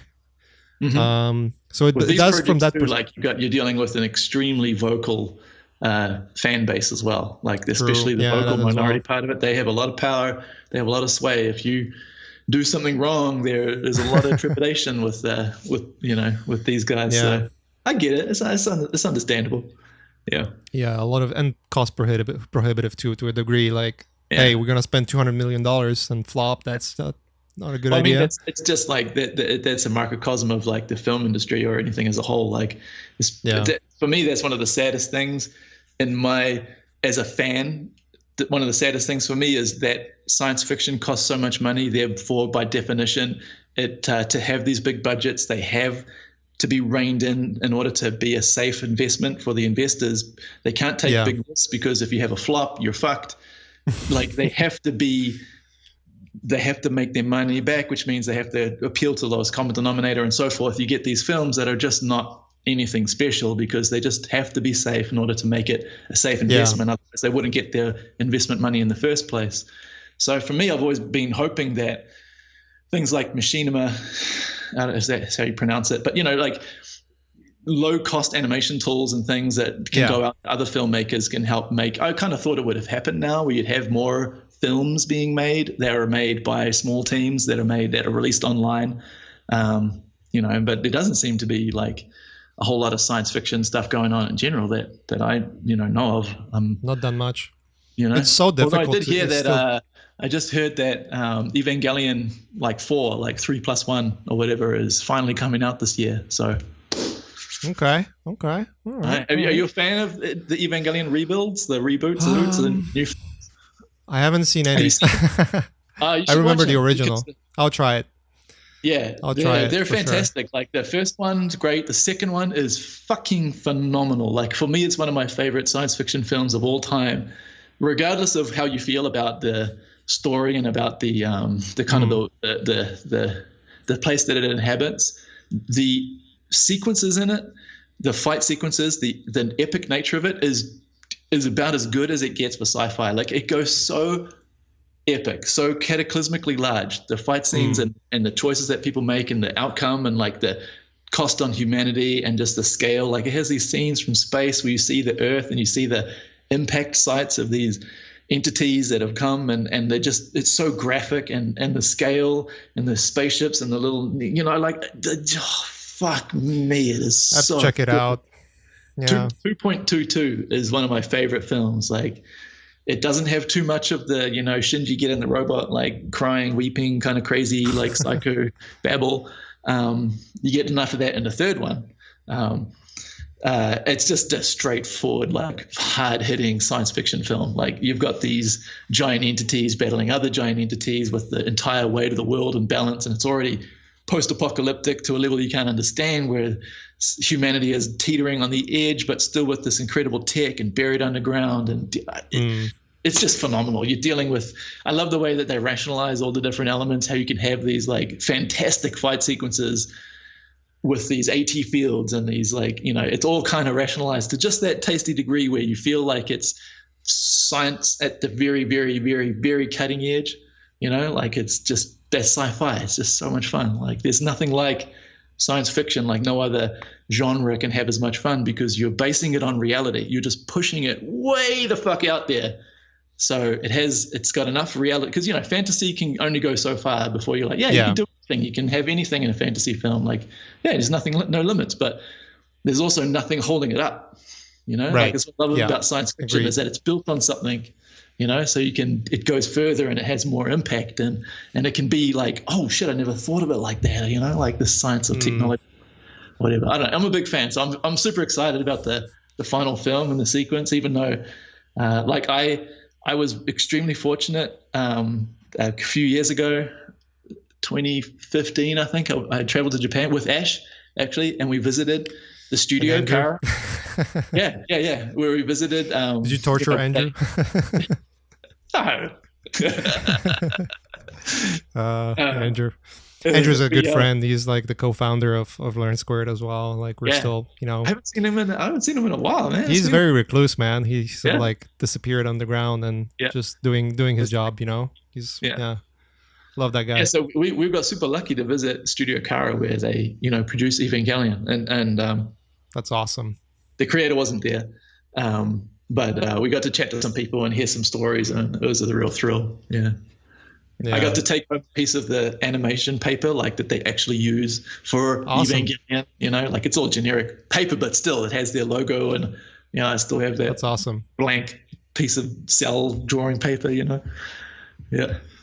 Yeah, I gotta check it out. I mean, to me, like my alma mater of all things anime was always Ghost in the Shell and Akira, and you know, I mean, those two Otomo will go down as the greatest for sure.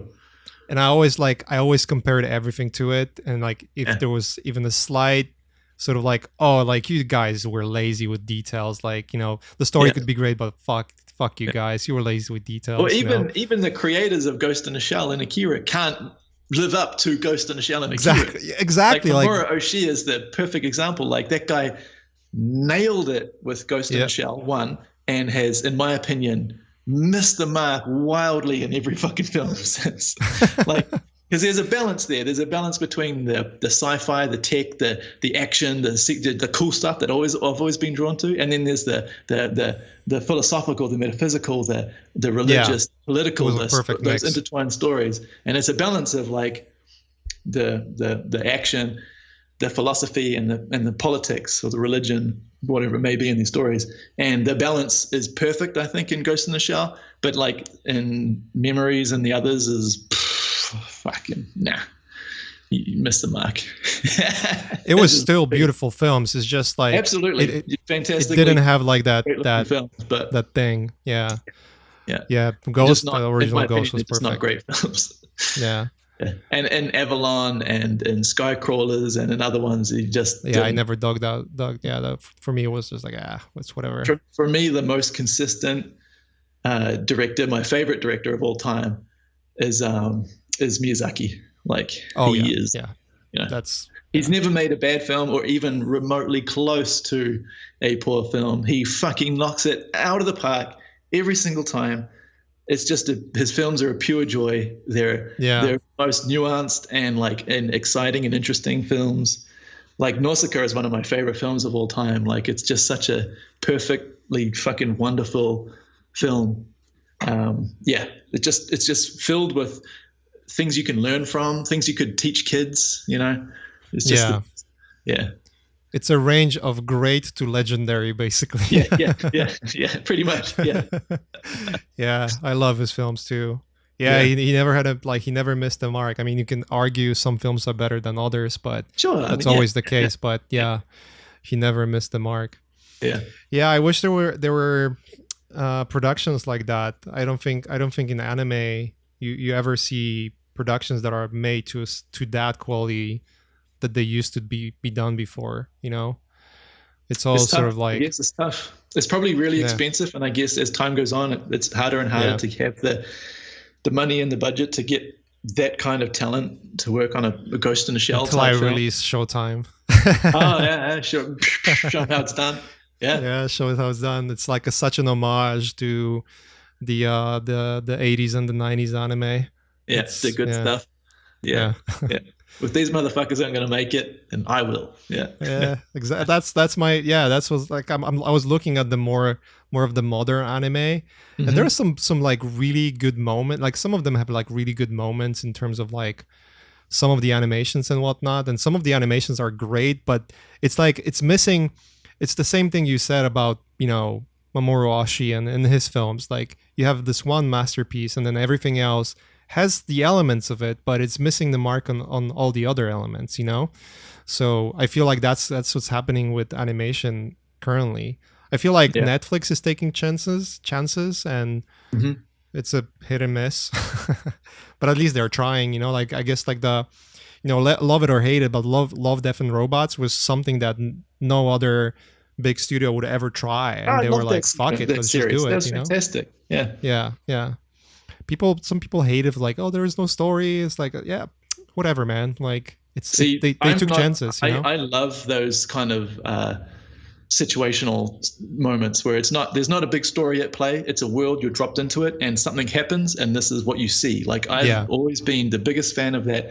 That's what I'm always in my head. That's what I'm always sort of like creating and thinking of. Like not so much a big story, and not so much a human element, so much as like a chase sequence or a bank heist or like these moments. Like for me, like a perfect example would be do you remember the StarCraft trailer where the guy gets kind of fitted into his mech suit?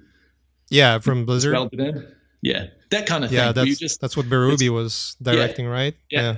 Ruby, and wasn't Fausto involved? Yeah. They were working on it. I think he was like a VFX supervisor. That's just perfect. Like, yeah, that was so inspiring too. Like the way it was done, it was just like a good snippet of like it. Yeah. Oh, fucking, I dig it. Just pure mood. Like it just got you so hyped. That's all I need to see. I don't care if I don't see any more. I want to watch that. That's what I kind of like to think about. Like want to create. That kind of slice of life. Yeah. What's the what was that short film that this guy I think he's from New Zealand too. I always forget the name of that short he did for Space Hulk. Like he's been doing like a series. Like what is it? Astartes, yeah. Oh, I just saw that relatively recently, and my jaw hit the floor. Yeah, blown away. Probably crying with joy. It was so fucking good, man. Yeah, it was really well done. I never went on Facebook. I never used Facebook, but I was just fucking like it was. That is the shit. I was immediately on his Patreon, just like, yep, sign me up. I think it's like I can't remember the name of the reward structure. Like you choose your level but it was the cyber skull or something, and I was just like, skull, perfect, yes, 100%. Like it's just that's amazing. Like holy shit, that was just so well handled. Like I grew up my teenage years. I did a lot of I never played the board games. I never played the Warhammer 40,000 or anything. Yeah, I did play Same. Space I grew up like on it though. the thing, but I painted the little figures. Same. Like I used to paint the little figures, and yeah. And so seeing someone like do such a good job of bringing those guys to life was fucking outstanding. Yeah, it was really well done. He made it he knocked it out of the park for sure. Yeah, big time. Yeah. Yeah, I wonder if there's it's great to see those kind of projects, and I feel like as technology is moving on with Unreal Engine and everything, it's so much easier to get those little things produced. Like our mutual friend Vitaly is a great example. Like he just I'm gonna fucking make a video game, and he's making a video game. He doesn't have to be like Naughty Dog or Activision or any of those big studios. He's just making we're making us this production is going to look awesome. We're big fans of Dark Souls, and we're just going to make it fucking Vitaly style. Yep. So good. Yeah, and they're making waves. I cannot wait to talk with him about it. Yeah. He's fucking crushing it. Yeah. Vitaly's, I love that guy too. Me too. He's one of my favorite people I know, man. Yeah. He's just such a fucking incredible human being to spend time with. I'm a big fan of that guy. It's a good He's buddy. The nicest guy you would ever meet. Super nice to everyone. Super nice. He doesn't hate anyone. He loves everyone. Just mad positive. Just got good energy. Yeah. Mad positive. Yeah. Awesome. Yeah. Do you have any big plans for near future? Or are you just gonna roll with the punches with everything you do so far? I got plans for sure for different things, different projects and things. Always, and they're always this and that. I'm kind of at the moment right now, I'm basically just enjoying the fact that work is still ticking along nicely, and it allows me the time that I enjoy for I have weekends free, which is awesome, so I can go camping and do these things. Yeah. In terms of art, I guess most of my energies in that realm have been put towards the car stuff for a while. It's just so much fun. I spend more than enough time on a computer working. I don't like it. I fucking hate being in front of a computer too long. And everything is in front of a computer, even when you're not working. You're doing your art, you're doing your projects, you're researching it. It's all. Yeah. I just get my fill. I just want to do other things. And there's a lot of stuff to do here. I don't know how long I'm going to be living here, how long, so for now, I'm just trying to make the most of the opportunities that I see in front of me. And that's, that's the racetrack, autocross, drifting, building cars, camping, off-roading, doing that kind of stuff. It takes up a lot of time. And then there's all the photography and sort of projects that go along with that, and planning the upgrades and the builds and the things and along those lines. Have you thought about doing another car? Oh, for sure. I think about it constantly. Yeah. I'd like to. I don't see how I'd have the time unless I was full-time freelance. Big compromise, And then, of course, once I'm freelance, then you're going to be working to earn, and again, finding the time. I was very fortunate when I was in New Zealand in that I was able to have access to Weta Workshop, and I could work after hours on projects there on my car, which is phenomenal, and I'll forever be grateful to Weta Workshop and Richard Taylor for that. And I tried to make the most of that opportunity. But yeah, for the next car, I think about it constantly, what it might be. Ideally, what I'd like to do is I just want to build a full roll cage. I want to build a fully caged car. So that would be a track car, drift car, maybe an E36 like my little M3, just because I love the handling dynamics of that car. Right. But I just want to fabricate, cut, weld, machine, do all that stuff, build all the suspension, build all the parts. But I've been through that to a smaller degree with the Barracuda, and it's just an insane amount of time and energy. And I'm not able to do it now. I don't have I don't have the time or the tools or the place, but it'll happen. Infrastructure. Yeah, exactly. It'll happen sooner or later. In terms of art, I've got a couple projects on the go, but I'm just kind of a little bit all over the place right now. I feel bad for people who would be looking for more robots or stuff like that. I kind of had my fill, and I'm just waiting for it to be fun again. Not that it wouldn't be fun. It totally would be. But for me, cars and guns they're just like robots. For me, cars and guns are the same shit.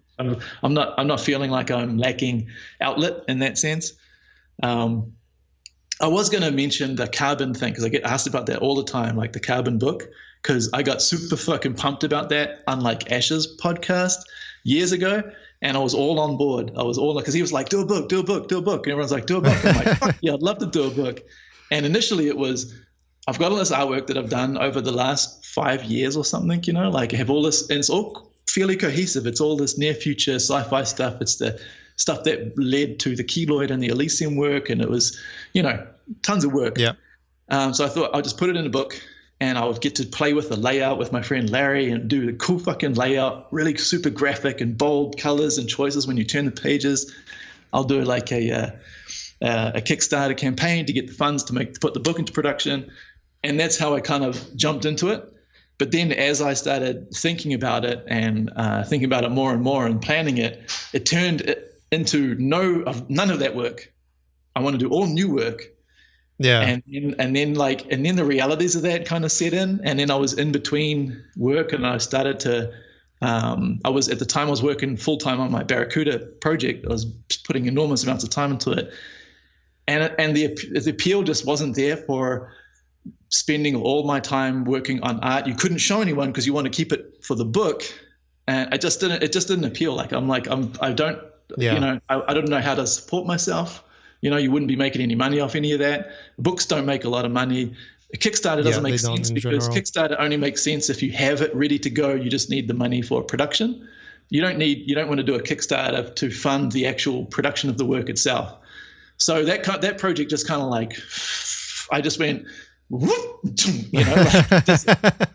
like I could still make a book of art I've already done, but the appeal of that faded away when I thought, oh, this could be a chance to do the things that have always been in my head banging around. And I still do want to do all those things. Like, they haven't gone anywhere.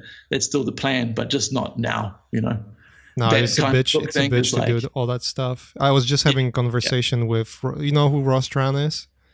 You've seen his, probably seen his. He's like stuff. Yeah. He's an artist. He's like super famous YouTuber now, basically. Yeah. He does like those funny, anime style illustrations. And he used to do like a fun art illustrations in like an anime kind of style, and do like funny videos, like very, very cheerful Disney-esque like videos about it. Mm-hmm. That's how that's where it all started for him, more or less.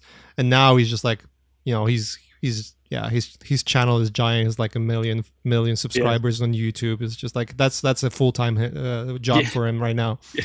So, and I was talking with him about his Kickstarter, because he made a book and he Kickstarted it, and he made a mistake of Kickstarting it when it was not done. Yeah. It was like, right at the beginning. So it was like a bitch to make it happen, basically. Yeah.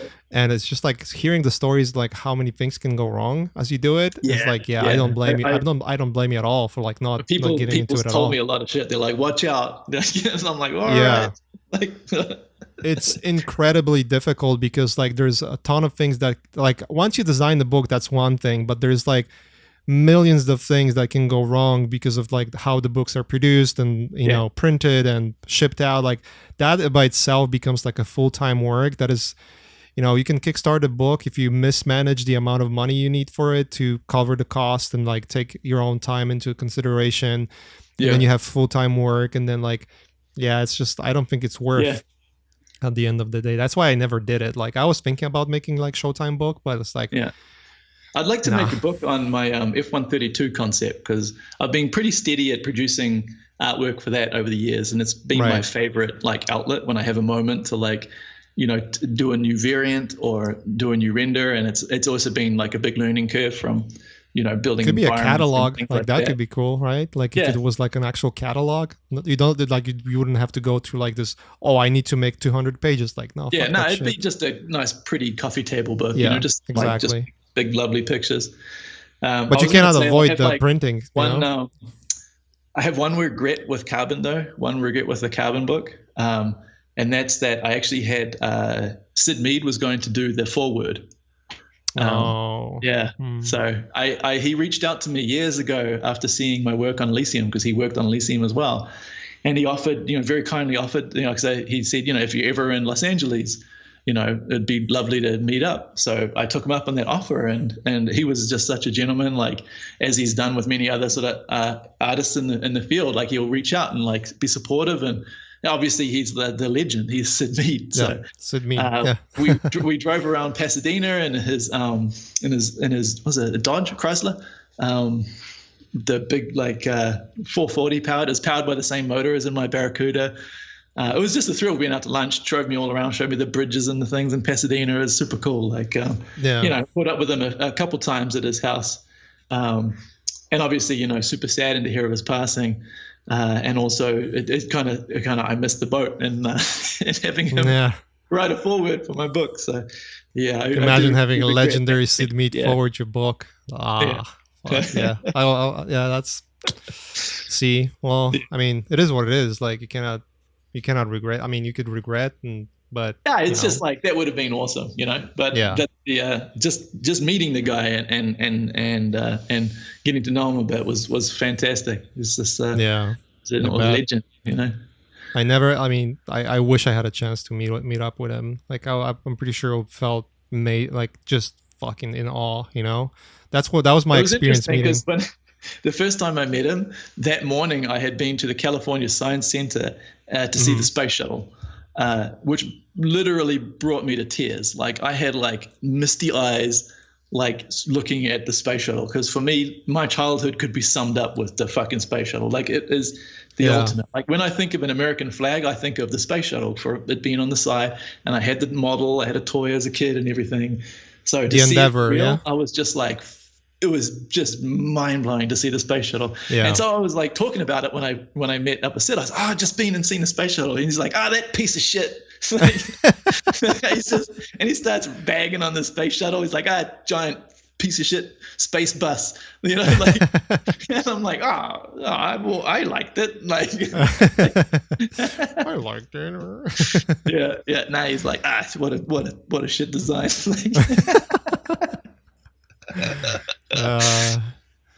Yeah. I had my closest experience to that was meeting Ridley Scott.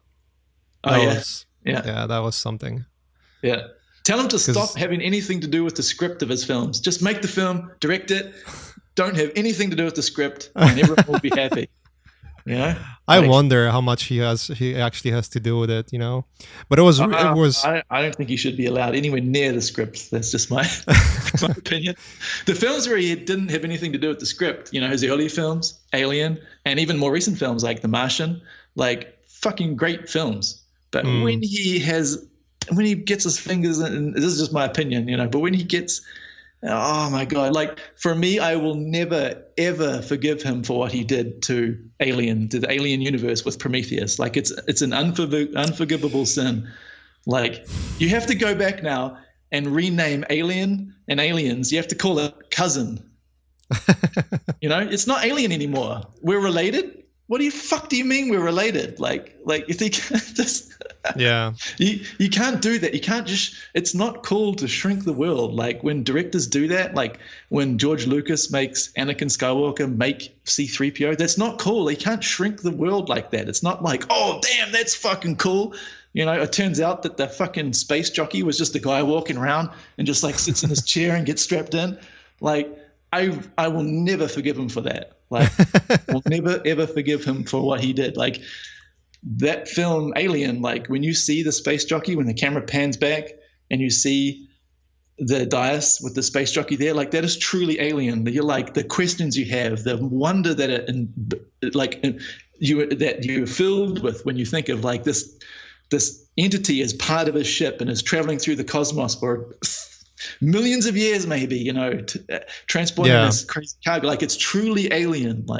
And then it just turns out he's just a dude who's walking around seeding humanity, and the alien is just another thing that was in one of them and crashing it. No, I'll never forgive him. It's unforgivable. You definitely have a strong opinion about that. I did not like Prometheus at all. That would be the most politically correct answer. Anyway, it looked great, but the scientists were idiots. Nothing made sense. Did you see that? Did you see that breakdown they did? I was the honest trailers. Oh yeah, it's just ripe for the skewering. It's terrible. It was so perfect. No, but coming back to like meeting him, like that was Sorry, I an didn't mean to derail experience. your. No, yeah, it's all So, good. obviously, he's a phenomenal director. Obviously, he's, come on, Blade Runner and Alien. Are you kidding me? Like, we spent like 30 or 40 minutes just talking about, his original work for Alien, like how it all came about, and his brother and everything, like not related to the project we were doing. It was awesome. I was in awe. I was just like fucking, a little kid in the toy store, basically. Like that'd be like me meeting James Cameron. Working with James Cameron, same thing. Like James Cameron obviously made Aliens, and that's my favorite film as a kid of all time. And it was phenomenal. Yeah, to me, like whatever he did after Alien and Blade Runner, I forgive it all because honestly, it's just like, I mean. The guy's a phenomenal filmmaker. Yeah. Just not when he has anything to do with the plot.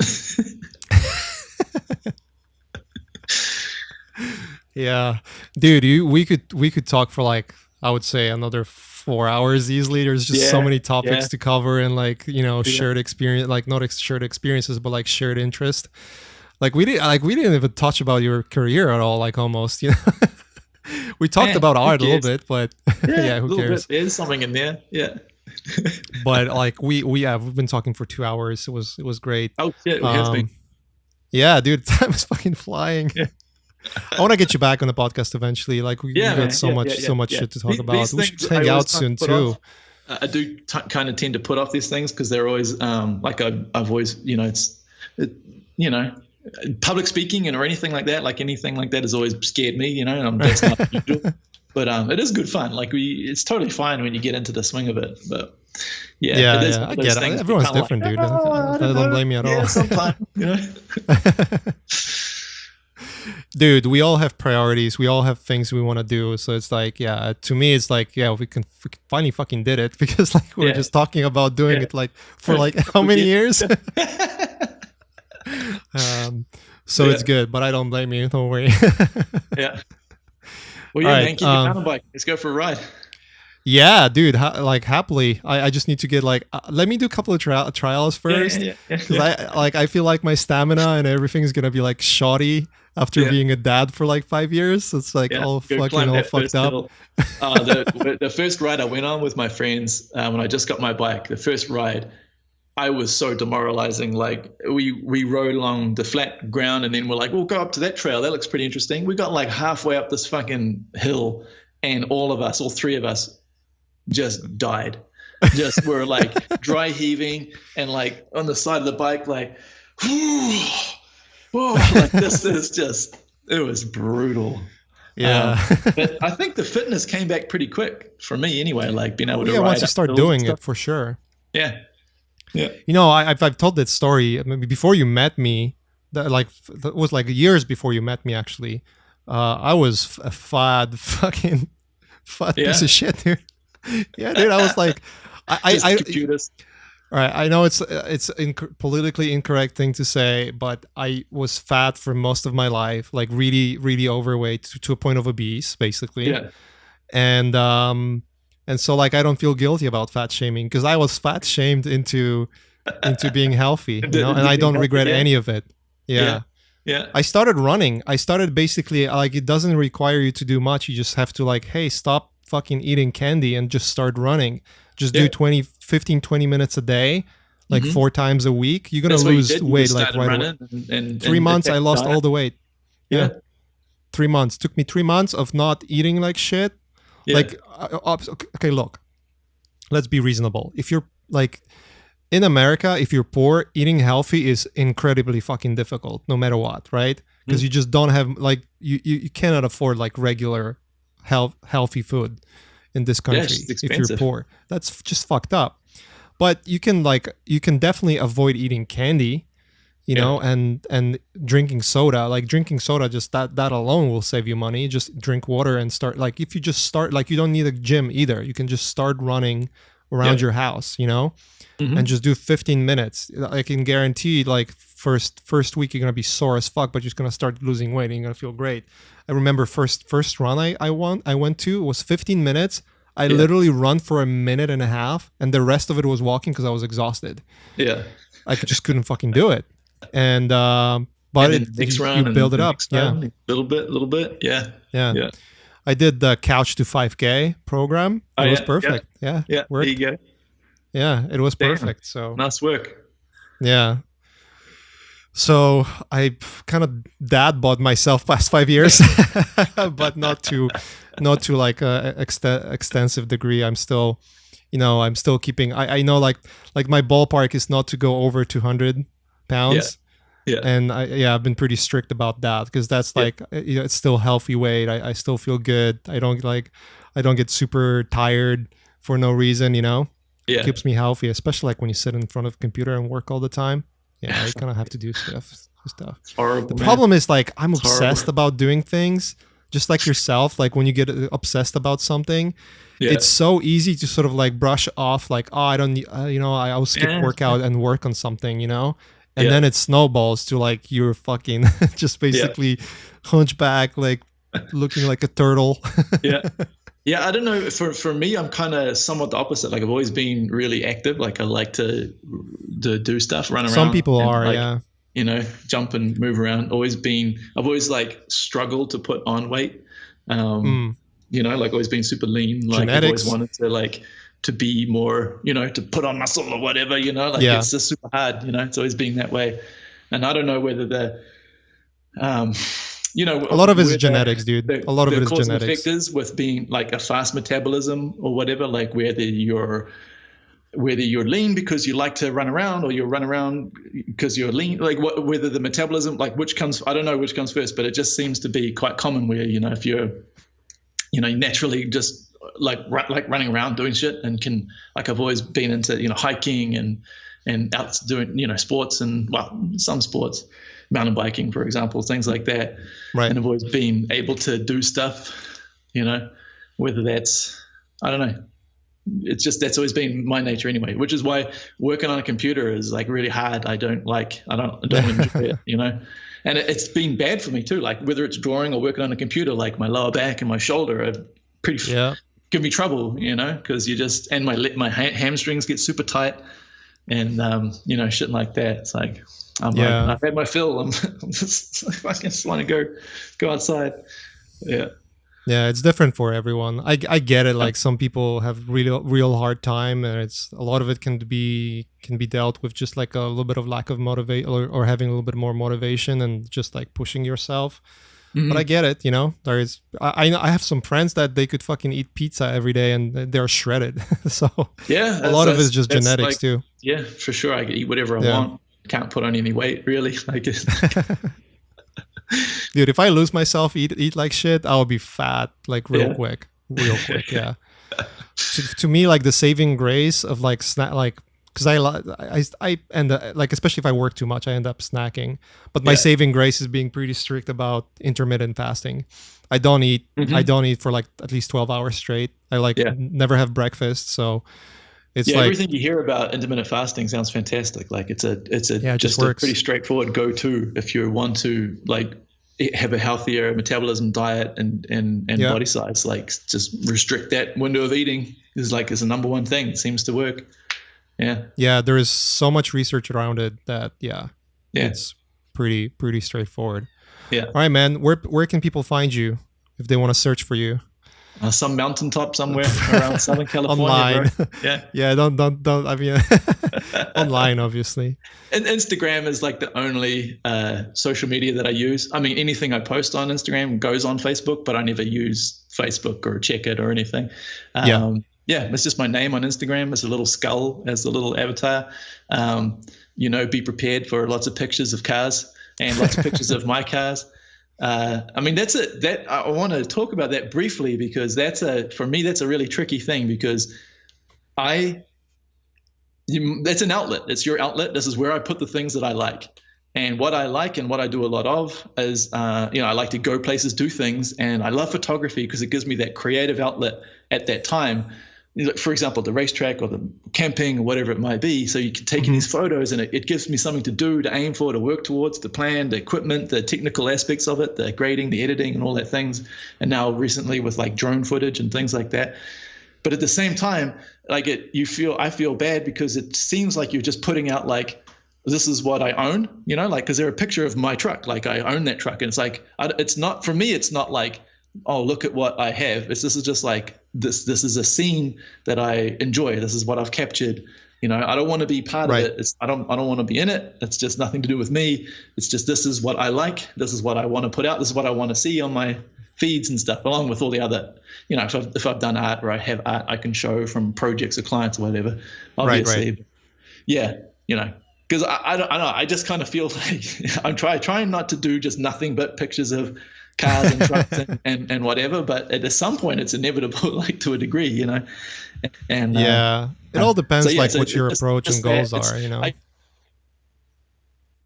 There was like a time when I was working this years ago where I spent like an obscene amount of time finding pictures of cars that I loved. And I have this enormous folder on my computer of all the cars and vehicles that I just, you find that perfect image, you're just like, ooh, save as, in the folder. And the folder has like 20,000 pictures of cars. And you must, for every image that you save, you probably looked at, 100 images that just where you just scroll past or whatever. So, like, millions and millions of images you've seen and honed it down to these. And I mean, even just scrolling through that folder hurts, because you're just like, oh, the joy, the need of the like these supercars, race cars, rat rods, track cars, like all vehicles and same thing with like machinery and guns and all the other things, but particularly cars.